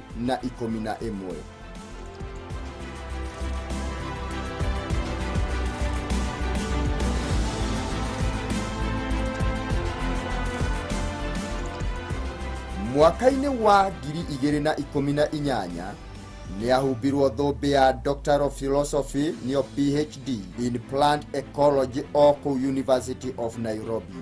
Thabarĩ ya William Samoei Arap Ruto ya gĩũteti yanjĩrĩirie mwaka wa 1992 rĩrĩa atuirwo Organizing Secretary wa Youth for KANU 1992 nĩyo YK92. Gĩkĩ nĩ gĩkundi kĩombĩtwo gũteithĩrĩria President Moi gucaria kura cia giturwa gia president mwaka wa 1992. Ihinda-inĩ riu mwaka orocio wa 1992 niguo mung'ethaniro kana opposition watongoragia ni Ford Kenya, Ford Asili na DP. Ciama ici ciarĩ mahenya-inĩ ma kũhamũrithia President Moi ũrĩa wathanĩte makĩria ma mĩaka 10 na ndonanagia dalili cia kũrekia ũtongoria. William Ruto anatuĩka mũndũ wa moko wa Cyrus Jirongo, kĩrĩa kĩanatũma kũgĩe na njirano gatagatĩ ka Ruto na Jirongo, makĩria rĩrĩa Ruto ambatĩrire ngathĩ Jirongo atarĩ akuhĩrĩria. Kuma organizing secretary wa Youth for KANU 1992 kana YK92, Ruto ndarĩ agũagũa kwĩhanda gĩũteti. Ũmũthĩ ngumo yake ndĩanaiganĩra Rift Valley iki, ĩndĩ Kenya handũ ya Roma. I, William Samoei Ruto, in full realization of the high calling I assume as Deputy President of the Republic of Kenya, do swear that I will be faithful and bear true allegiance to the Republic of Kenya. Mayu make manjĩrĩirie kwĩyumĩria hĩndĩ ĩrĩa ahotanire akĩmũhota Reuben Chesire gĩturwa-inĩ kĩa mũmbunge wa Eldoret North. Mwaka wa 1998, Ruto nĩamũrirwo nĩ Moi arĩ mũnini wa Minister, Office of the President. Wathani-inĩ wa KANU, Moi anĩrĩra kũnyita guoko Uhuru wa Kenyatta kũrũĩrĩra gĩturwa gĩa President. Ateti ta George Saitoti, Mudi Awori, Raila Odinga, Kalonzo Musyoka na angĩ aingĩ nĩmathamire KANU. Hau Ruto agĩtuĩka Secretary General wa New KANU. Thutha wa mĩatũka kũgĩa kĩama-inĩ kĩa NAC, nĩyo National Rainbow Coalition, Ruto nĩmatumire ndũgũ ya gĩũteti na Raila Odinga wa LDP.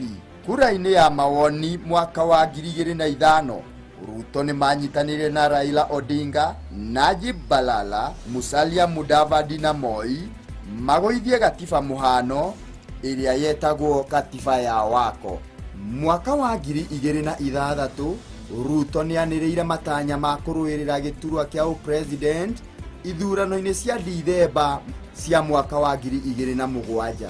Ũndũ ũyũ nĩ watũmire okĩrĩrwo nĩ aruna ake kĩama-inĩ gĩa KANU nginyagia Moi we mwene.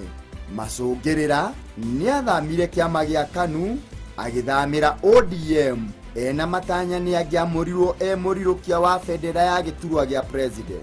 Wamũrani-inĩ wa ciama wa mweri wa kenda mwaka wa 2007, Ruto nĩacindirwo kũrĩa Raila Odinga amũrirwo na Ruto agĩtuĩka wa gatatũ, no akĩnyita Raila guoko. Ndeto ĩno nĩyatũmire Raila na Ruto magĩe ngumo nene ona ũhotani wa iturwa kũrĩa Rift Valley. Thutha ũcio ithurano cia mwaka wa 2007 nĩciagĩire na ngahĩha na President Mwai Kibaki na Raila magĩcũngĩrĩrio kũmba thirikari ya ngwatanĩro, nake Ruto akĩamũrwo Minister wa ũrĩmi. Nĩacokire akĩamũrwo Minister wa Higher Education, gĩturwa kĩrĩa aũrirwo thutha wa gwĩkũĩrwo ngukumio. And being in a responsible position like me as minister, it would be highly responsible for me to continue to see a trend that we are spending public money, churning out graduates. Thutha ũcio, Ruto arĩ o mũmbunge wa Eldoret North nĩmatiganire na Raila na akĩũmba kĩama kĩa United Republican Party nĩkĩo URP, kĩrĩa kĩngĩamũhotithirie kũrũĩra gĩturwa kĩa president. William Ruto anahaica ngathĩ o kahora thirikari-inĩ, ũndũ ũyũ ũkĩmuonania ta mũndũ wĩ ũkirĩrĩria ona wĩkĩo. Kĩo gĩkĩ kĩanoneka rĩrĩa athomagĩra University of Nairobi arĩ mwendia wa ngũkũ nĩguo one school fees.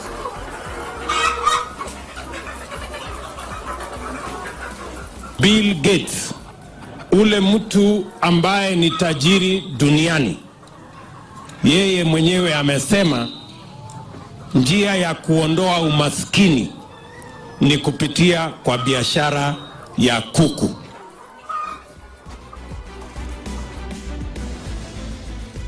Maciaro ma ũteti wake monekanire mwaka wa 2013 mweri-inĩ wena mweri kenda riria ehitithirio ari deputy president wa mbere Kenya giturwa kiria akoretwo agitungatira kinyagia umuthi. Hari ngathi ingi Ruto ni amurirwo ta acting president mweri 6 Oktoba ni President Uhuru Kenyatta uria wathiaga cira igoti-ini ria ICC Hague. Of invoking Article 147(3) of the Constitution, and I will shortly issue the legal notice necessary to appoint Honorable William Ruto, the Deputy President, as acting President while I attend the Status Conference at The Hague in the Netherlands. Cira wao na Uhuru Kenyatta utanahora ICC, Ruto ni manyitanĩire na makiũmba ngwatanĩro kuma URP na TNA kumahotithia kũiyũkia gĩturwa gĩa president mwaka wa 2017. Hau makiũmba kĩama kĩa Jubilee. Ruto ni acagũrirwo ta running mate wa Uhuru ithurano-inĩ cia Dithemba mwaka wa 2017. Thengia ya thabarĩ ya gĩũteti, Ruto anekora magoti-inĩ cira uria munene we wa igoti-inĩ ria kimabũrũri ria ICC Hague kuria mathitangĩtwo magĩkũĩrwo gũcogera ngũĩ cia thutha wa ithurano mwaka-inĩ wa 2007 na 2008. Mathitangĩtwo marĩ hamwe na Uhuru Kenyatta, Major General Hussein Ali, Francis Muthaura, Joshua Arap Sang na Henry Kosgei. Hari utonga wake, William Ruto ageragirio gukorwo ari na indo cia muigana wa bilioni 40 kana muigana wa dola milioni 400 cia ruraya.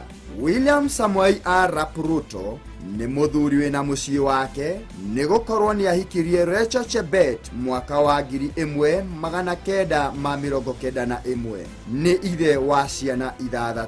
Umuthi uyu thutha wa wathani wa Jubilee gukinya muthia kuringana na gatiba, Ruto akoretwo ari ihenya-ini ria kuhuranira giturwa kia president. Samoei Ruto do solemnly accept to be the presidential candidate of the United Democratic Alliance Party in the national general elections to be held on the 9th August 2022.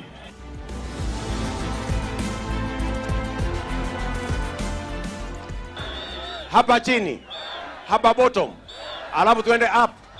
Bottom alafu up. Yani bottom up. Bottom, bottom, bottom, bottom.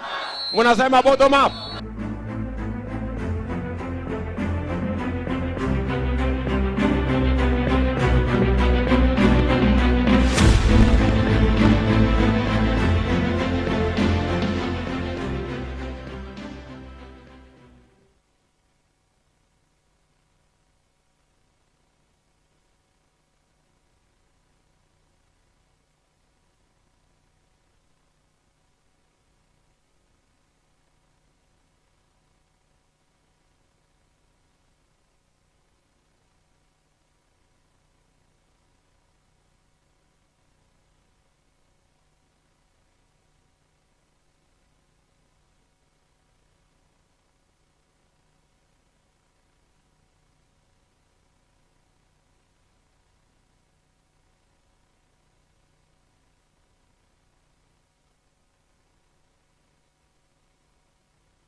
Githima kia urutani, utarani, ugi, umenyo, utauku, umemerekia wena wigirereki.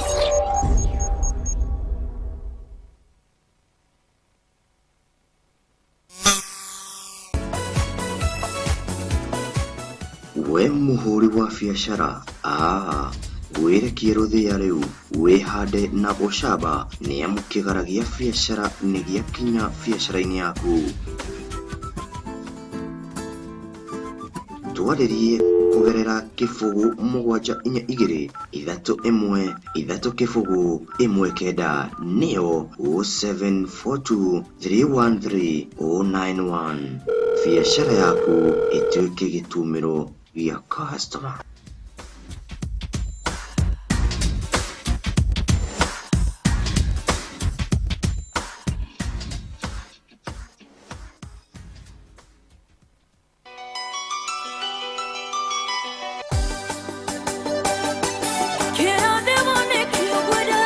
O muthenya wa juma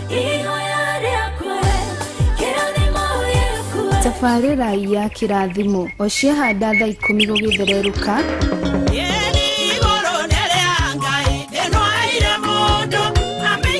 o nginyagia thinacara cia rũcinĩ tũgagũthakĩra nyĩmbo cia kĩgoco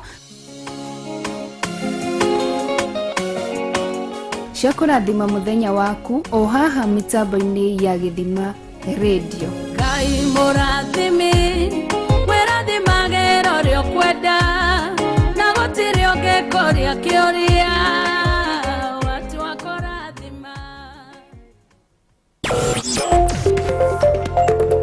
Nĩ ũkuũkĩirwo kũmenya atĩ rĩu wĩkuĩire radio yaku o hau mũhuko-inĩ. Nyitanĩra na ithuĩ Gĩthima Radio. Nenda-inĩ cia ũkinyanĩria Instagram Gĩthima Radio Kenya, Twitter @Gĩthima Radio, YouTube Gĩthima FM Radio, na kuri Facebook ukatunyita right harĩa Gĩthima Radio Kenya.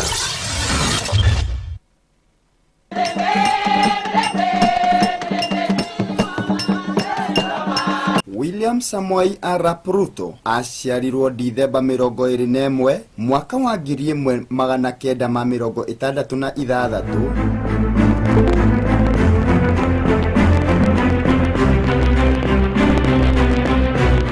I, William Samoei Ruto,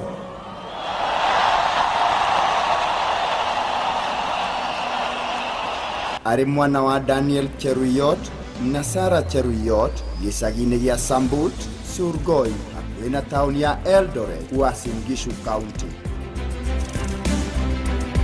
Andũ aingĩ nĩ meyũragia William Samoei Arap Ruto nũ kana nĩ mũrũ wa gĩtonga kĩrĩkũ na mangĩ maingĩ, no macio matianagia na macokio. Ũnini-inĩ wake Ruto anjĩrĩirie gĩthomo kĩa mũthingi cukuru-inĩ wa Kerotet Primary School, akĩingĩra Wareng Secondary School na akĩrĩkia ordinary level, agĩĩka advanced level cukuru-inĩ wa Kapsabet Boys mwaka wa 1955 kũrĩa Nandi County. Mwaka wa 1990 nĩ aingĩrire University of Nairobi na akĩhumbwo thũmbĩ ya Bachelor in Botany and Zoology. Orokuo nĩ athire na mbere na gĩthomo kũrĩa egĩrĩire thũmbĩ ya Masters in Plant Ecology mwaka wa 2011.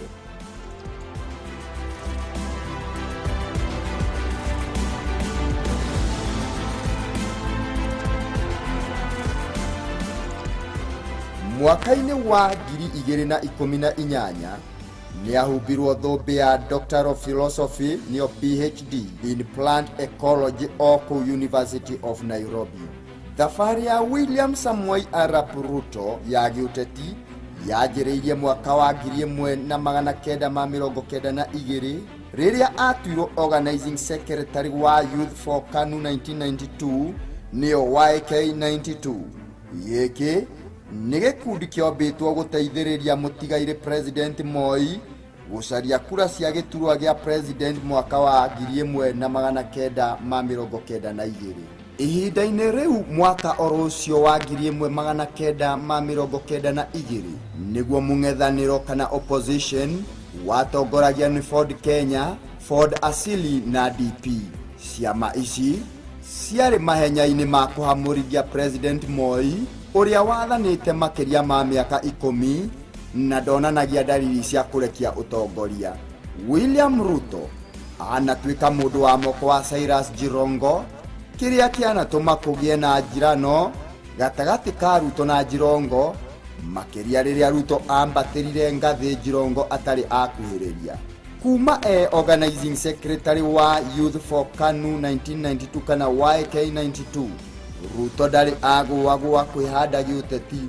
Ũmũthĩ ngumo yake ndĩanaiganĩra Rift Valley iki, ĩndĩ Kenya handũ ya rũma.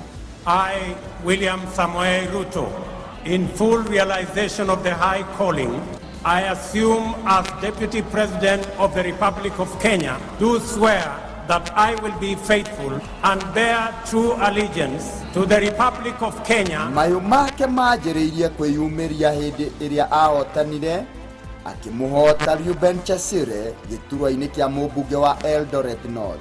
Mwaka wa 1998 Ruto ni amurirwo ni Moi ari munini wa Minister Office of the President.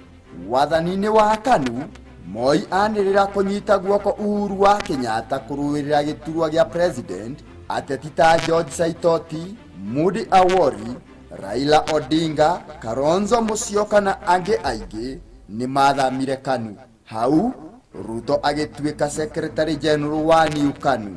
Thutha wa miatuka kugia kiama-ini kia NAC, nio National Rainbow Coalition, Ruto ni matumire ndugu ya giuteti na Raila Odinga wa LDP. Kura-ini ya mawoni mwaka wa 2005, Ruto ni manyitanire na Raila Odinga, Najib Balala, Musalia Mudavadi na Moi magoithie gatiba muhano iria yetagwo katiba ya wako. Mwaka wa 2006, Ruto ni anirire matanya ma kuruirira giturwa kia president ithurano-ini cia Dithemba cia mwaka wa 2007. Undu uyu ni watumire okirirwo ni aruna ake kiama-ini gia KANU nginyagia Moi we mwene. Macungirira ni athamire kiama gia KANU agithamira ODM ena matanya ni agiamurirwo murirukia wa federa ya giturwa gia president. Wamurani-ini wa ciama wa mweri wa kenda mwaka wa 2007, Ruto ni acindirwo kuria Raila Odinga amurirwo na Ruto agituika wa gatatu, no akinyita Raila guoko. Teto ino ni atumire Raila na Ruto magie ngumo nene ona uhotani wa iturwa kuria Rift Valley. Thutha ucio ithurano cia mwaka wa 2007 ni ciagire na ngahiha na President Mwai Kibaki na Raila magicungiririo kuba thirikari ya ngwataniro, nake Ruto akiamurwo minister wa urimi. Ni acokire akiamurwo minister wa higher education, giturwa kiria aurirwo thutha wa gwikuirwo ngukumio. And being in a responsible position like me as minister, it would be highly responsible for me to continue to see a trend that we are spending public money, churning out graduates. Thutha ucio Ruto ari o mubunge wa Eldoret North ni matiganire na Raila na akiumba kiama kia United Republican Party nikio URP kiria kingiamuhotithirie kuruira giturwa kia president. William Ruto anahaica ngathi o kahora thirikari-ini, undu uyu ukimuonania ta mundu wi ukiririria ona wikio. Kio giki kianoneka riria athomagira University of Nairobi ari mwendia wa ngũkũ niguo one school fees.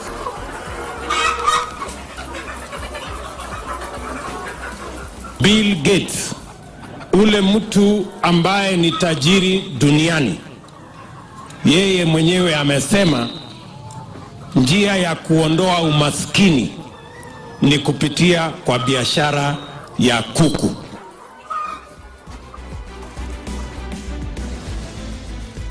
Maciaro ma uteti wake monekanire mwaka wa 2013 mweri-ini wena mweri kenda riria ehitithirio ari deputy president wa mbere Kenya, giturwa kiria akoretwo agitungatira kinyagia umuthi. Hari ngathi ingi Ruto ni amurirwo ta acting president mweri 6 Oktoba ni President Uhuru Kenyatta uria wathiaga cira igoti-ini ria ICC Hague. Of invoking Article 147(3) of the Constitution, and I will shortly issue the legal notice necessary to appoint Honorable William Ruto, the Deputy President, as acting President while I attend the Status Conference at The Hague in the Netherlands. Cira wao na Uhuru Kenyatta utanahora ICC, Ruto ni manyitanĩire na makiumba ngwatanĩro kuma URP na TNA kumahotithia kũiyũkia gĩturwa gĩa president mwaka wa 2017. Hau makiumba kĩama kĩa Jubilee. Ruto ni acagũrirwo ta running mate wa Uhuru ithurano-inĩ cia Dithemba mwaka wa 2017. Thengia ya thabarĩ ya gĩũteti, Ruto anekora magoti-inĩ cira uria munene wa igoti-inĩ ria kimabũrũri ria ICC kuria mathitangĩtwo magĩkũĩrwo gũcogera ngũĩ cia thutha wa ithurano mwaka-inĩ wa 2007 na 2008 mathitangĩtwo marĩ hamwe na Uhuru Kenyatta, Major General Hussein Ali, Francis Muthaura, Joshua Arap Sang na Henry Kosgei. Harĩ ũtonga wake, William Ruto ageragirio gũkorwo arĩ na indo cia mũigana wa bilioni 40 kana mũigana wa dola milioni 400 cia rũraya. William Samoei Arap Ruto nĩ mũthuri wĩna mũciĩ wake nĩ gũkorwo nĩ ahikirie Rachel Chebet mwaka wa 1991 nĩ ithe wa ciana 6. Ũmũthĩ ũyũ thutha wa wathani wa Jubilee gũkinya mũthia kũringana na gatiba, Ruto akoretwo arĩ ihenya-inĩ rĩa kũhũranĩra gĩturwa kĩa president. Samoei Ruto do solemnly accept to be the presidential candidate of the United Democratic Alliance Party in the national general elections to be held on the 9th August 2022.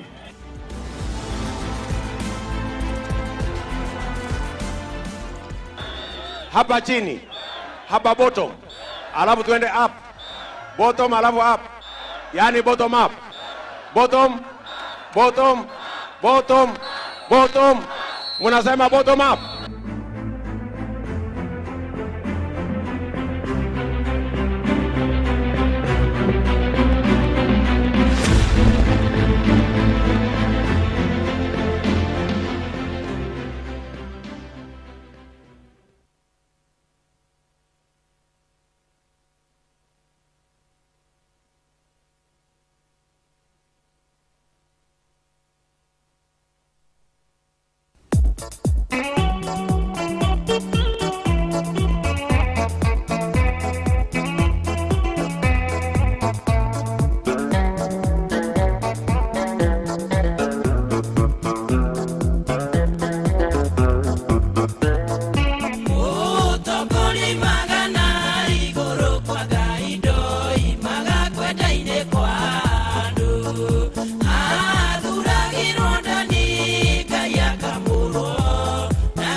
kuishi kwa amani, tutimize na malengo yetu.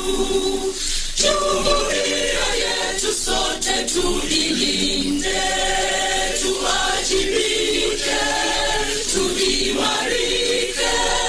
Umoja wetu ni nguzo yetu, idumu jumuiya yetu. Thank you.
Lord of the world, the most gracious and the most merciful.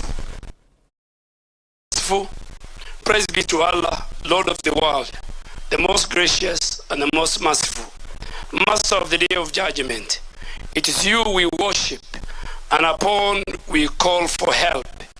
Guide us to the straight path, the path of those who are blessed. You have blessed, not of those against whom there is anger, and none of those who are misguided. Amen. Thank you very much. So for now, I'd like us to, those of us who are seated, stand up as we welcome the Deputy President, His Excellency Rigathi Gachagua, to come and to just address us from the podium. Tumpigie makofi tafadhali. It might take getting used to kuzoea hiyo title mpya, lakini zoea.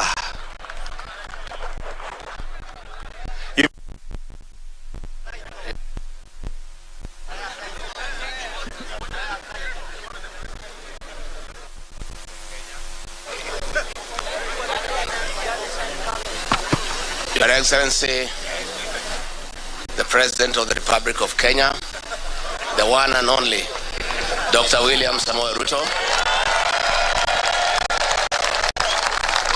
Your Excellency, the First Lady of the Republic of Kenya, Mama Rachel Ruto, the First Family, and all of us who are here today. God is good, And all the time? Do I have anything to say? Your Excellency, today is a great day for this country. It marks the beginning of the transformation of the Republic of Kenya. We are here not to say that we have achieved this victory, but to say that this victory was the work of God. Amen. The rocks that were put in our path could not be lifted by a human being. It is all the work of God. And I must say that we have seen the heart of God all through for the last 4.5 years. It's been a long and tedious journey.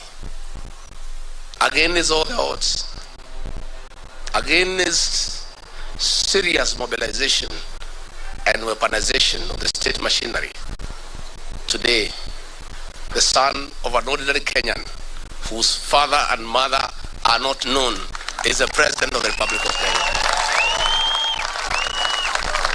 We thank God. I remember last year, we attended a church function at 7 a.m. somewhere in Kano. And there was an evangelist from Nigeria, and he tried to explain to us why our outgoing leader had abandoned William Ruto. And he told us not to worry. It was all God's doing, so that when he becomes president, no man can say he made you king. Therefore, we give glory to God, and we thank the people of Kenya for what they have done for their country.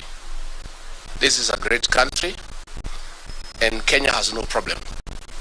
The problem of Kenya is one of leadership. Once you put the right leadership into place, this is a beautiful country with very resourceful and hardworking people. All you need is to create the right environment for the people of Kenya to prevail. And I have no doubt, agreeing with the rest of Kenyans, that the man we have put into office, Dr. William Ruto, is up to the task. So, Your Excellency, mine is with a lot of humility to assure you that myself and the team under you, we shall give you the necessary support so that you can pretend over the transformation of this beautiful country. We shall work day and night, but I must admit that though we may not be able to be as hardworking, to be as zealous, to be as passionate as you are, we'll give it our best shot.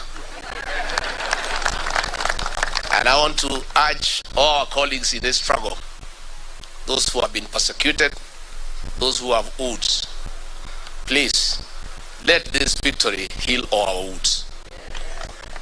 And let us get to work. We have work to do. We are inheriting a dilapidated country with a 10 trillion public debt. We are inheriting a country with 6 million young people who have no jobs. We are inheriting a country with 14 million Kenyans in CRB. We have work to do. And let nobody cheat you that it is easy. We have to work from day one.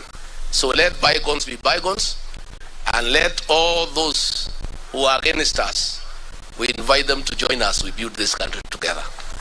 We have nothing against anybody because we are Kenyans and we are good people, and all we want is the economic transformation of our beautiful country. Before I invite our president, let me take this opportunity, Your Excellency, if you may allow me, give a word of assurance to the public service. We are aware that your morale is low. We are aware you feel demeaned. We are aware you have become non-productive because of what you have been taken through.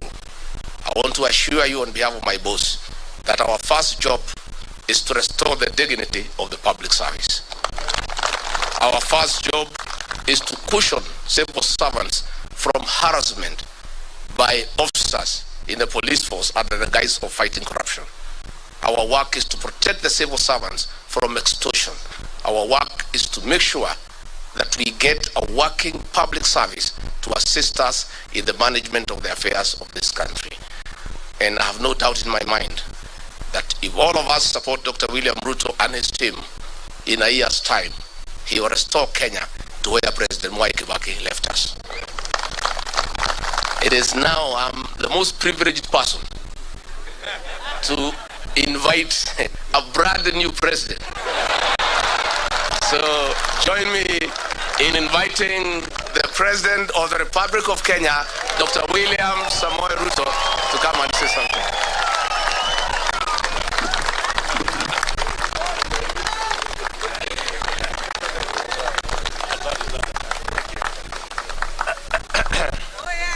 Asanteni sana. Tafadhali tuketi chini.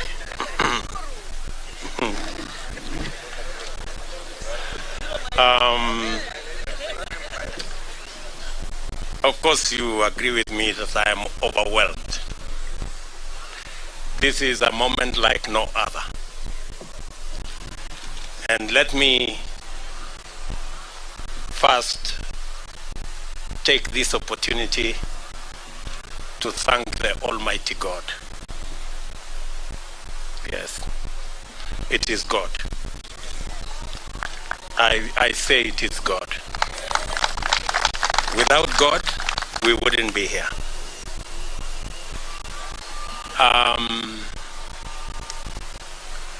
I have gone through many difficult situations, but because of God, we are here today to celebrate that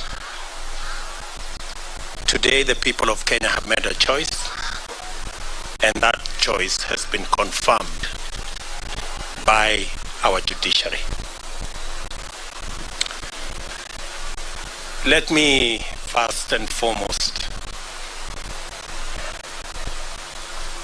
say we are truly grateful as a team, as the Kenya Kwanza team. We are grateful to God because we have come a long journey. We have worked hard. But as the Bible teaches us in Proverbs 20 verse 7, that some trust in chariots and others trust in horses, but we trust in God. It's not the waking up early. It is not the working long hours. It is the favor and the grace of God that has gotten us here. And we are acutely aware of that. Let me also, in a very special way, thank many people who have prayed for us from across the religious divide. Many people have prayed for us. In fact, I said on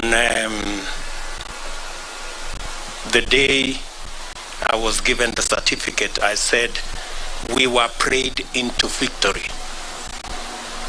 I want to thank many people who prayed across this country. Many people fasted, and we are truly, truly grateful. And I want to say to the people of Kenya and to those who have made effort to get us here, that we will not let you down. We will work hard and we will not let you down. Let me also, in a very special way, thank my friends,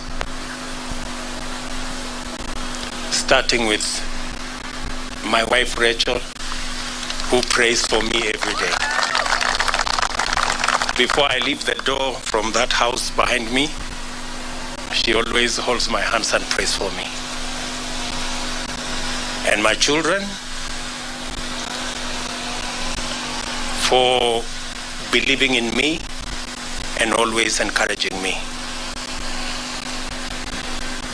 Very special thanks goes to my friends seated here, the people we started this journey with, under very difficult circumstances. I know many of you have suffered because of being my friends.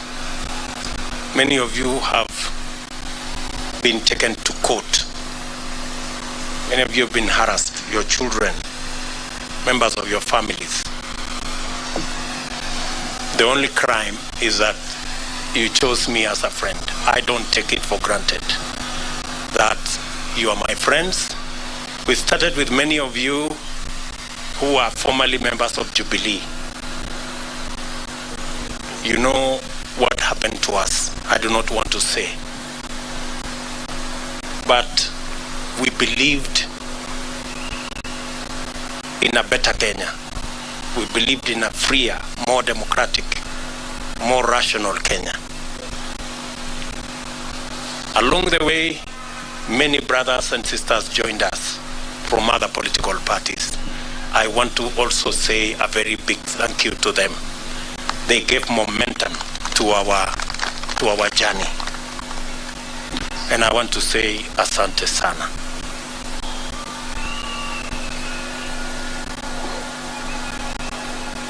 Let me also congratulate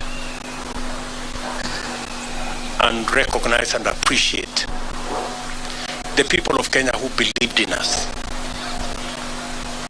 They went out of their way. Under very difficult circumstances, they believed in us. They listened to us. You know, the legendary Mama Mboga and Boda Boda guys, they are the heroes of our campaign. They defined this election.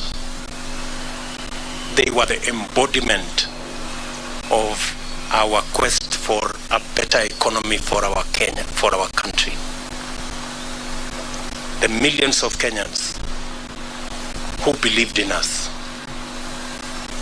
Today, by voting for me, the millions who woke up early to go and vote, they have not only voted for me, but they have opened doors and gates for their own children in every village, in every neighborhood, knowing very well that their children as well can become leaders. And every child is free to dream, and every child is free to aspire to any office.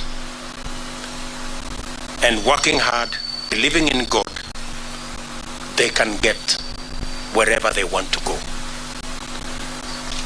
I think my election opens possibilities for all our children, irrespective of their background, irrespective of where they come from, irrespective of their financial status. But this afternoon, with the unanimous decision of the Supreme Court of Kenya, our lengthy, suspenseful, and protracted election has come to an end.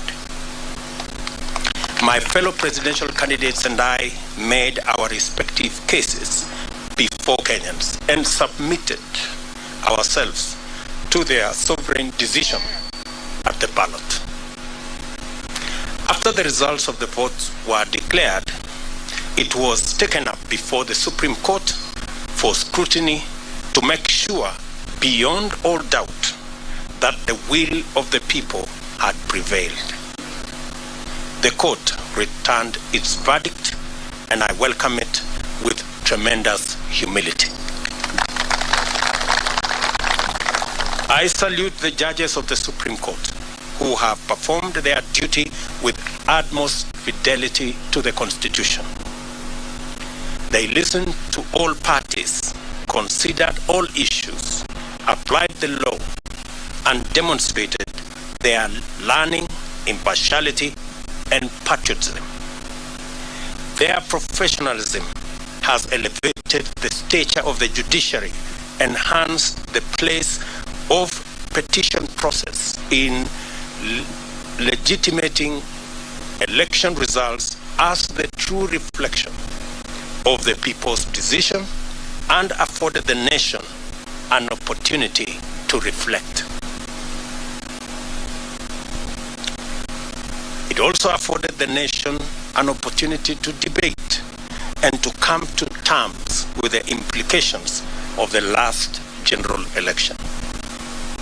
I do not take this for granted, and I thank the judiciary in general and the Supreme Court in particular for staying strong as the shining beacon of constitutionalism and the rule of law, even in the most daunting of circumstances. And you know what I mean. The Supreme Court scrutinized, examined, and dissected and tested the declaration of the Independent Electoral and Boundaries Commission against the high standard established by the Constitution. The decision vindicated the Commission's effort to go all the way and deliver an election that exceeded public expectation and fully met the constitutional threshold of a secure, transparent, free, fair, and accountable election. The return of a unanimous decision on all the 9 issues confirms the fidelity of the IEBC to both the law and the Constitution. I therefore commend the Commission for their noble achievement at tremendous and regrettable cost to serve the people of Kenya by ensuring that their sovereign will is upheld. As I do that, we are all aware that there are men and women who lost lives in this election when they shouldn't. There was blackmail, threats, intimidation, and all manner of attempts to subvert the will of the people. The IEBC stood firm. The judiciary has vindicated the IEBC.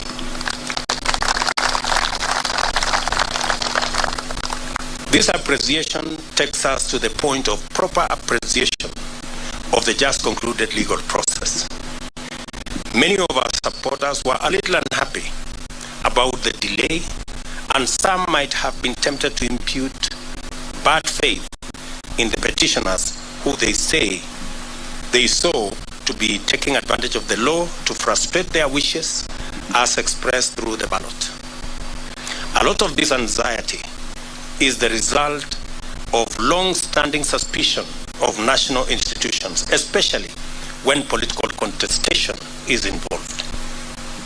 The Constitution of Kenya 2010 has done a lot to create comfort in institutions and the rule of law, and we continue to make encouraging progress on the path towards becoming a higher trust society, standing fully on its constitution.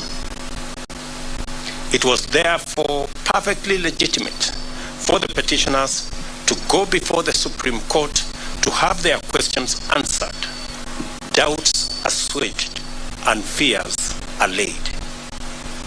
By exercising their constitutional right to take advantage of opportunities to establish the truth, the petitioners tested the result and inscribed upon it the highest stamp of judicial, legal, and constitutional approval. Our electoral and judicial institutions have won, and the Constitution has asserted itself and prevailed. My esteemed competitors now have a credible basis on which to consider the outcome, and we are vindicated by the choice of the people of Kenya. The court's decision completes the loop of institutional stewards of the rule of law, entrench our constitution, and express the sovereign will of the people who have articulated themselves quite eloquently, directly, and through their constitutional institutions. I congratulate all patriotic Kenyans who presented themselves as presidential candidates. It is not an easy decision, and a national campaign is not a walk in the park at best. I want all of you to know that your effort is acknowledged and deeply appreciated. Wahiga Mwaure and Ruth Musheru, George Wajakoya and Justina Wamai, the Honorable Raila Odinga and the Honorable Martha Karua. May the spirit of love for country and selfless service lie long in your hearts, and may Almighty God always remember you. Competitive electoral politics can make and has made our politics an arena utterly devoid of grace. This fills the life of political candidates with loneliness, worry, and exaggerated sense that the stakes are do or die, and elections therefore matters of life and death.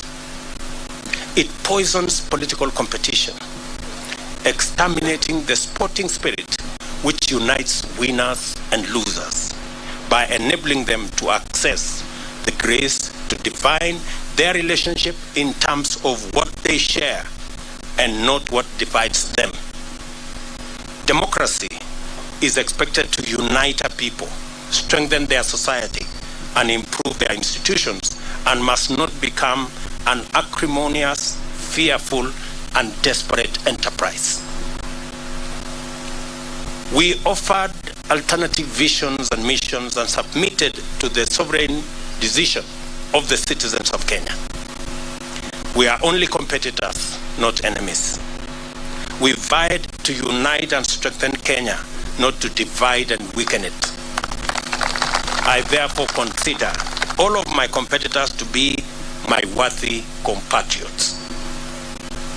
Kenyans are united in the quest for a better society that is kinder to its children, gentler on the vulnerable, respectful of their rights, and committed to serving them. Those who voted for me, as well as those who voted for my competitors, want the same thing for themselves and for their children. I honor this aspiration, and I am committed to do and to rise up early, work hard all day, every day, so that we can realize it together. My deputy and I and the Kenya Kwanza team pledge to make Kenya a country of everybody and everyone. My administration shall do justice to all, regardless of their social status, religion, ethnicity, gender, whether they voted at all or whom they voted for. I therefore extend a hand of brotherhood to all my competitors and to all their supporters. We are not enemies, we are Kenyans. Let us unite to make Kenya a nation where everyone shall be proud to call home. My administration will recognize in full the now established tradition of honoring our leaders who have served this nation and shall not in any manner interfere with their privileges and their entitlements in retirement. They are revered elders of our nation who deserve respect at all times. It is now time for us to prepare for the day when we wake up to the momentous duty to serve Kenyans. Let us all reflect on our contribution and look forward to build this country and nation together to achieve the glory of Kenya, express its heritage and splendor, and fill every Kenyan heart with thanksgiving. As I said earlier, the hero of our campaign is the legendary Mama Mboga and Boda Boda. The hero of the election is one Wafula Chebukati and the Independent Electoral and Boundaries Commission. And the hero of our democracy and the rule of law and constitutionalism is our judiciary. We celebrate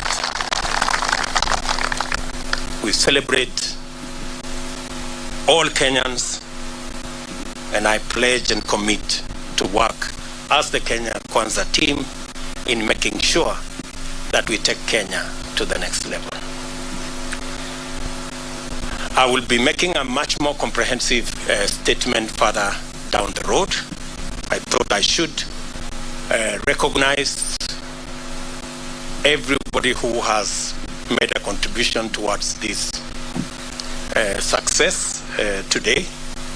As I said, it's not about me and my good brother Gachagua and the leaders who are here.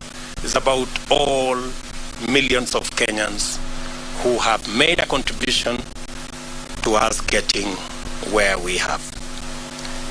I will shortly be putting a call to my good friend, President Uhuru Kenyatta.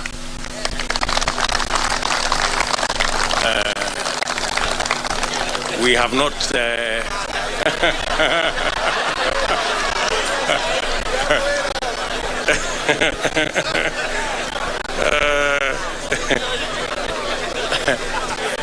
we have not I haven't talked to him in months. But shortly I will bring a call to him so that we can have a conversation on the process of transition.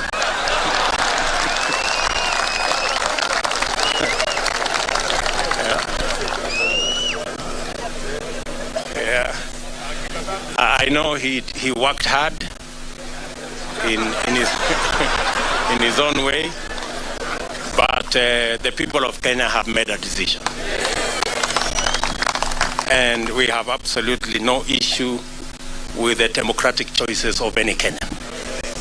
You remember I said earlier, when I chose to support Uhuru Kenyatta, I did not give him conditions that he must support me. I have made that very clear. So I take no offense at all that he decided to choose and support somebody else. And therefore, we will remain friends as we have been in the context of where we are. And, and we look forward to building on the foundation that's already there in the many issues that I worked with him, and be able to take Kenya to the next level in the many things that we would have wanted to do that we did not do. We are a very responsible people. Government is a continuous enterprise, and we will complete all the projects that have not been completed, as we have said, and we will build on that foundation the programs that we have committed to the people of Kenya, and we will hit the ground running because we are aware of what we need to do. I will also be putting a call to my worthy competitors, beginning with Raila Odinga, my worthy competitor, with his Azimio team, so that we can begin to contextualize how we are going to work together for the people of Kenya. Those of us who will be working from the executive, and the Azimio team who will be working from the opposition.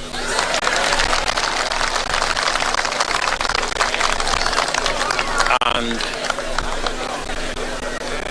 as I committed to the people of Kenya, I believe in the rule of law. I do not believe in the handshake stories.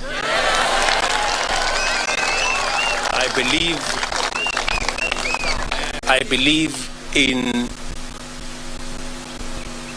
an accountable government held to account by a responsible opposition.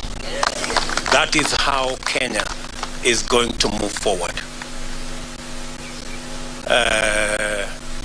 And so I look forward to a conversation on how they will hold us to account and make sure that we deliver on the commitments that we have made to the people of Kenya, and public resources are put to good use in an accountable manner, and so that we can reap the benefits of what the people of Kenya have done in electing us into office.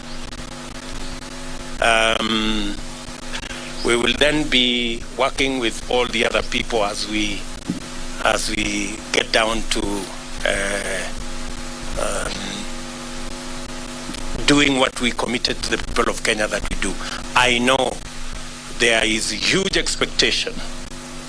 Many people are texting me and asking, when is the Hustler Fund going to be launched? Many people are asking me, many farmers want to know when subsidized fertilizer will be available so that they can get on with the journey or with the business of growing food for us so that we can reduce the cost of living. Many farmers are asking when we are going to begin the journey on agro-processing and value addition. Many people across Kenya want to know when we are going to begin our housing program. I want to commit that as soon as we are sworn into office, in fact, beginning tomorrow, I will be working with the people in government offices so that by the time we get sworn in, we will have work to do and begin the process of implementing our plan. Let me say to all of you, I know many people have come here. I know many members of parliament are here, many governors are here, many senators are here, members of county assemblies. Let me take this opportunity in a very special way to recognize our legal team, led by Senior Counsel Fred Ngatia and Senior Counsel Kioko Kilukumi and Senior Counsel Kiragu, and of course my chief agent and team leader of the legal team, Professor Abraham Kithure Kindiki.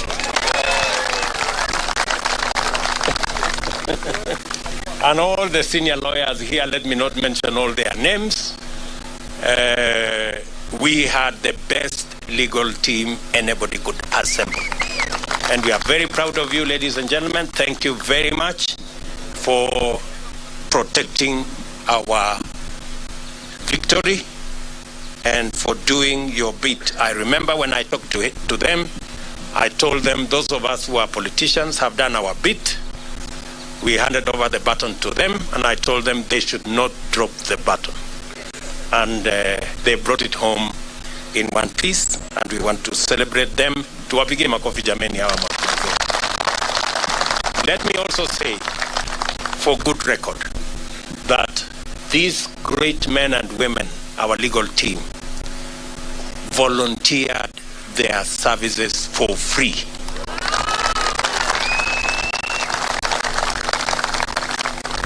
It is amazing that they said this is a patriotic duty they are doing for their country. And they were going to donate their time, their intellect, their professionalism to make sure that they do that is what is right for Kenya. Ladies and gentlemen, I sincerely appreciate on behalf of the Kenya Cancer team your sacrifice, your contribution, and your commitment to this journey. Asanteni sana. Of course, there are many volunteers.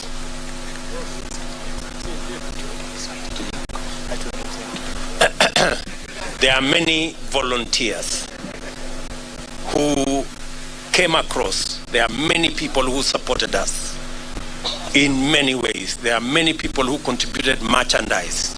Many people contributed resources. of all types, merchandise, airtime, equipment, transport, and it was just amazing. We ran a campaign. Many people believed that I was very organized, but I want to tell you, it was not me. Everybody made a contribution. That's why the whole thing looked seamless. We didn't have to push nobody to do nothing. Everybody did what they were supposed to do without asking. So I want to say thank you very much to our team. I want to announce that this marks the end of the politics of deceit and the politics of betrayal and the politics of conmanship. It is the end. We want the politics of the Kenya of the future. Every leader must be held to account on what they say, and they must match what they say with what they do. I promise you, ladies and gentlemen, that with the opportunity God has given us, we want to have a country based on the rule of law. As my deputy has said,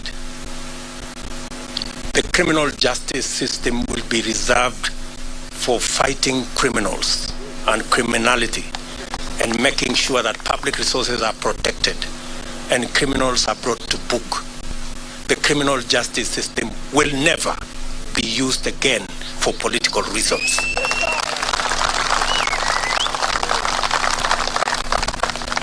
Let me say it again. The criminal justice system will never be used again against those who have a contrary view, political view to ours. I want our competitors to rest assured that though the rest of us have been subjected to threats, blackmail, intimidation, and unnecessary fights, I commit that under our administration, nobody will be vilified or victimized or prosecuted for holding a contrary political view from ours. This is a democratic country, and we want to remain so.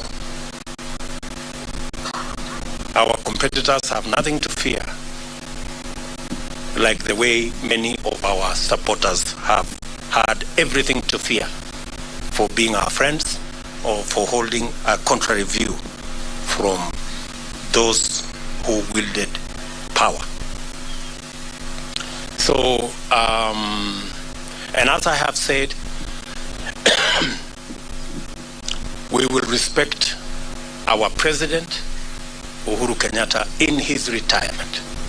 We will give him the respect and dignity a former head of state deserves. We are honorable people. We are not petty, and we are not jealous. He has done a good job, and he will have his place in the history of Kenya.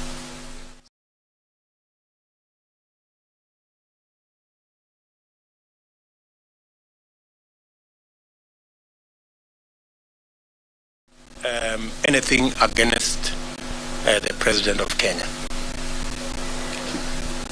When our good friend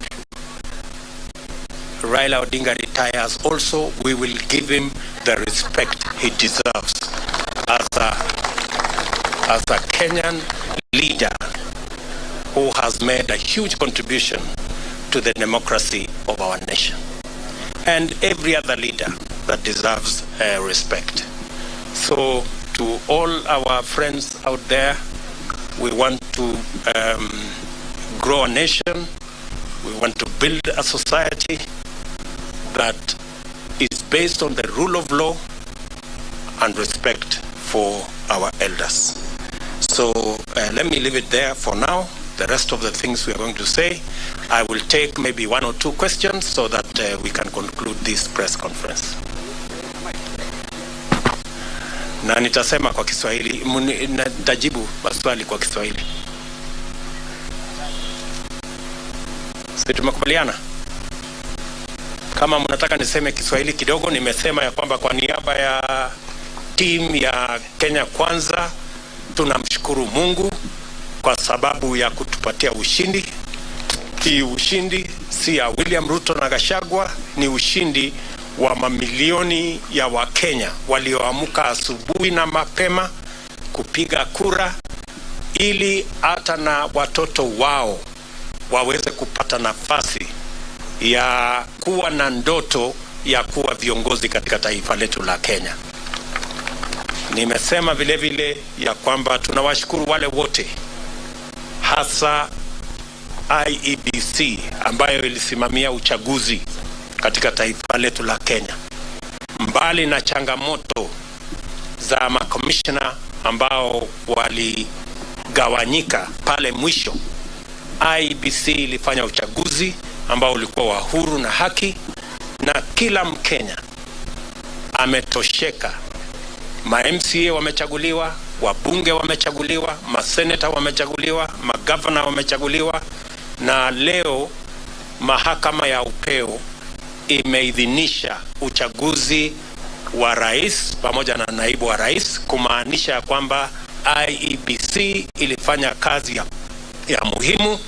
Na nimesema shujaa wa uchaguzi huu ni Wafula Chebukati na makamishna waliohakikisha ya kwamba uchaguzi huu haujapatilishwa na watu ambao walikuwa na njama ya kuharibu uchaguzi wetu. Nimesema vile vile tutapata nafasi kama viongozi kuongea na rais wetu ambaye anaenda kustaafu, ili tuweze kupanga mambo ya kukamilisha succession kwa njia na taratibu ambayo iko na heshima. Na nimesema vile vile kama vile tuko na desturi kama taifa, viongozi wetu wote wale ambao ni elders wa taifa letu, viongozi wanaostaafu kama rais, watapata heshima na watapata haki yao katika mahali pa heshima katika taifa letu la Kenya. Na hakuna wasiwasi yeyote kwa mtu yeyote kwamba kutatokea na jambo lolote. Yale ambayo yamefanyika, Waswahili wanasema yaliyopita si ndwele, tugange yaliyomo na yajayo, na hivyo ndivyo tutakavyofanya. Tumekubali vile vile ya kwamba kamwe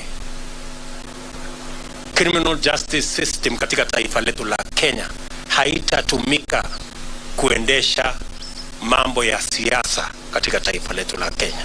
Wanasiasa wote wako na huru wa kuwa na msimamo tofauti ya kisiasa bila ya kujali ya kwamba watashurutishwa, watalazimishwa, watafunguliwa mashtaka yasiyo na maana.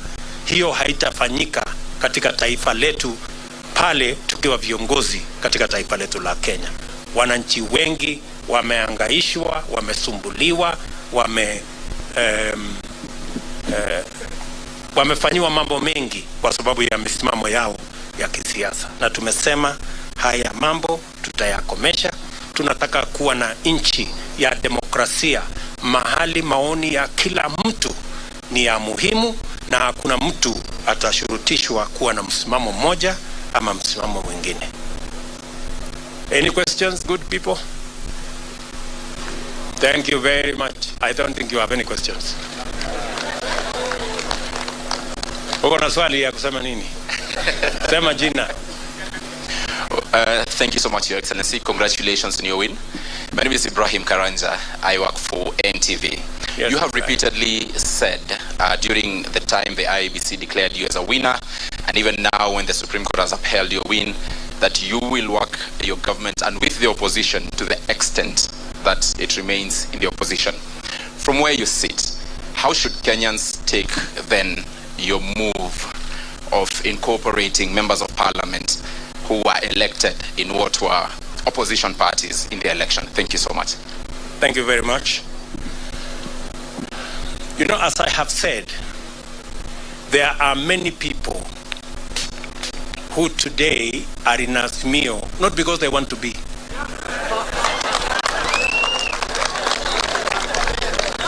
We have many people who are forced, blackmailed, threatened into belonging to Azimio. There are many leaders. If many of these leaders, if they tell you their stories, they are horror stories. Many of them were told, if you don't join Azimio, this court case, KRA will be brought on you, and many other threats. And that's why I said the other day, our good brothers, competitors on the other side, they have to really think of how to take their coalition into the future now that they don't have the instruments of blackmail, threats, and intimidation. Because they have built their coalition using force and blackmail. And you know, this is a country, a democratic country, and you cannot force anybody to make political choices they don't want. Imagine, even a law was passed that makes people prisoners of a certain coalition. That once you sign a piece of paper here, and they make sure you sign that piece of paper at night when the lights are switched off. And then you are told, once you sign, you cannot leave. You know, that is not a country that we all wanted to belong to. So there will be people who will want to join Kenya Kwanza, and you know, a majority of the people who have decided to come and join Kenya Kwanza actually were people who we were together before. They were just boxed into a corner, threatened, blackmailed, and told they must belong to a different formation. So, because we are a country of free choices, yeah, I want you to know that we will have an opposition in Kenya. There will be no handshake like the one we witnessed before, that creates a mongrel of a government where nobody knows where the line is. That one will not happen. But there will be people who will choose because of preference, because, for example, I'm sure maybe you're talking about Ali Roba and his team. Ali Roba and his team are members of Jubilee. We were together. Or Kiraitu Murungi for that matter. These are people we were together. They were just told, you must be here, otherwise X, Y, and Z will happen. Now that we are breathing fresh air and freedom has arrived, they are now, they can now make the choices. Thank you very much. Any other question? Yes, my good friend. Mpatie ule microphone.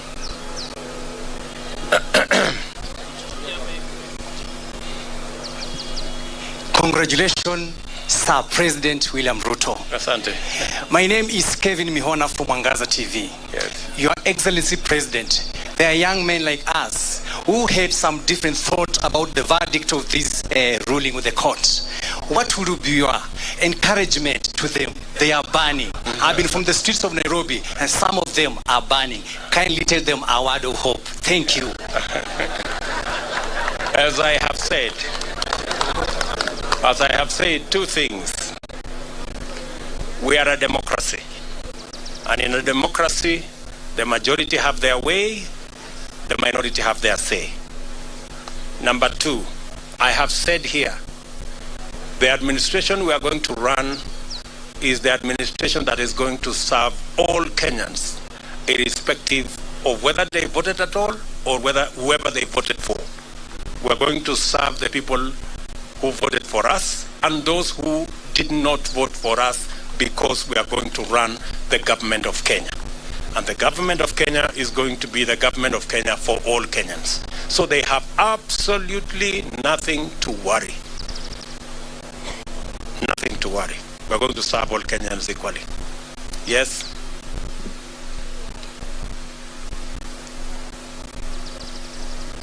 Mr. President, congratulations. Thank you. My dream was to be a professional footballer, but I had to kill that dream.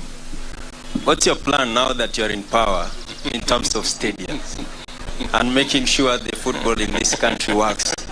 Because there are so many dreams out there have been killed because of individual selfish reasons. What's your plan on that one? The same way the people of Kenya have made my dream a citizen from nowhere come true. As I have told you, I will work hard. You have read our manifesto on matters to do with sports, and we will work hard to deliver on our commitment so that people like yourself and many more who have dreams and their dreams stagnated or died because there was no opportunity, that we create that opportunity so that people like yourself or even other people who have aspirations like yours can also attain or make their dreams come true.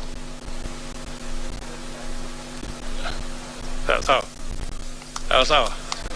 Yes, one last question. Yes, give. Yeah, my name is Ken Yes. Jenga Wambui from Inoro TV. Yes. We understand that from the Constitution, Chapter 9, Article 141, the President shall be sworn in the first Tuesday after 7 days. What is this one thing that you will promise Kenyans that you will deliver within the first 100 days once you assume office? There are many things, Jenga Wambui. And how is Inoro, by the way?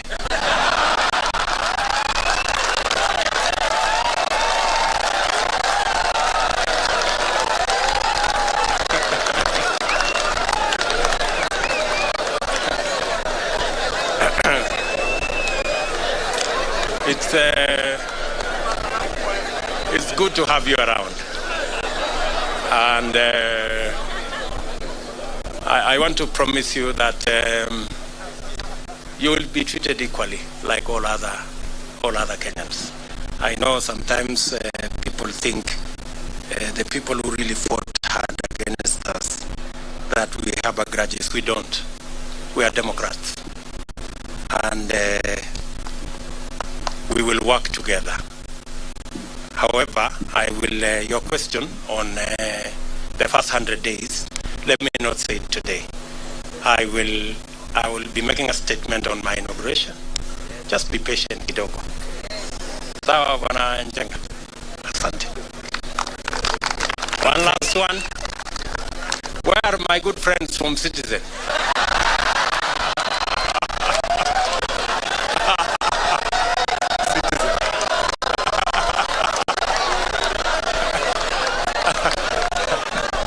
No, it was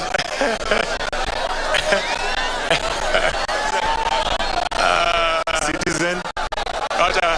Where are they? No, it's okay.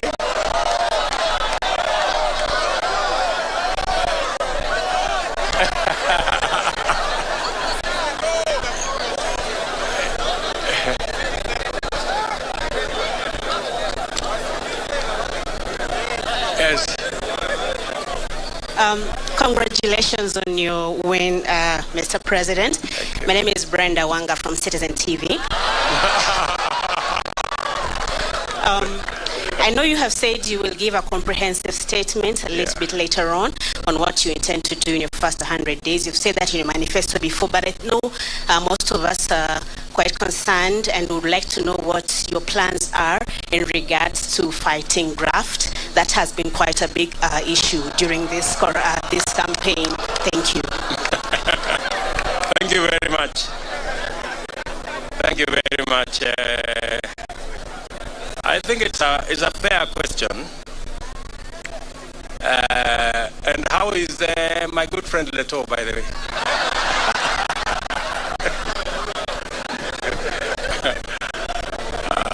And say hello to Chemutai Goinchi. So,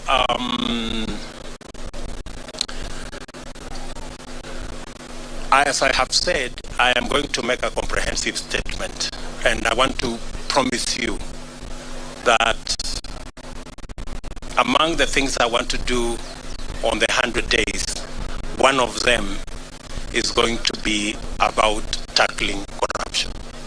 So expect a statement and expect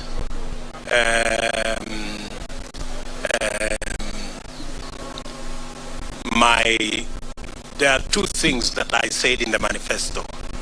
Number one is the judiciary fund, and number two is to have an accounting officer for the police and the entire criminal justice system, so that they will never depend again on resources from the office of the president.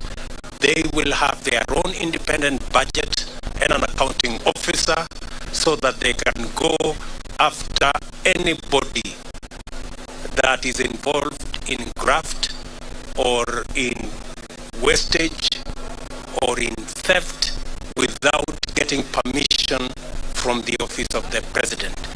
We will treat those institutions as the Constitution expects us, as independent institutions. But I'm going to make a statement about on that, or as among the things that will be in my 100 days to do list. Sawa, very good. Otherwise,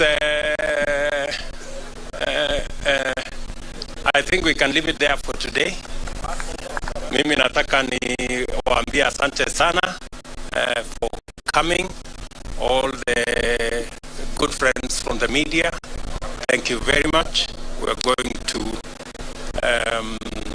be sharing information with you as often as we can. And I am just requesting that let's put the campaign behind us and let us look into the future together. We may all have supported different candidates, but the people of Kenya have made a choice. Sindio? Sasa tujipange tu kwenda mbele pamoja. Bas, asanteni sana na watakia baraka ya Mungu. Thank you. All right, kindly let's remain seated. Kindly let's remain seated for a minute. Would just like to have a few photographs, Your Excellency, with your permission. Live from the DP residence in Karen here in the county.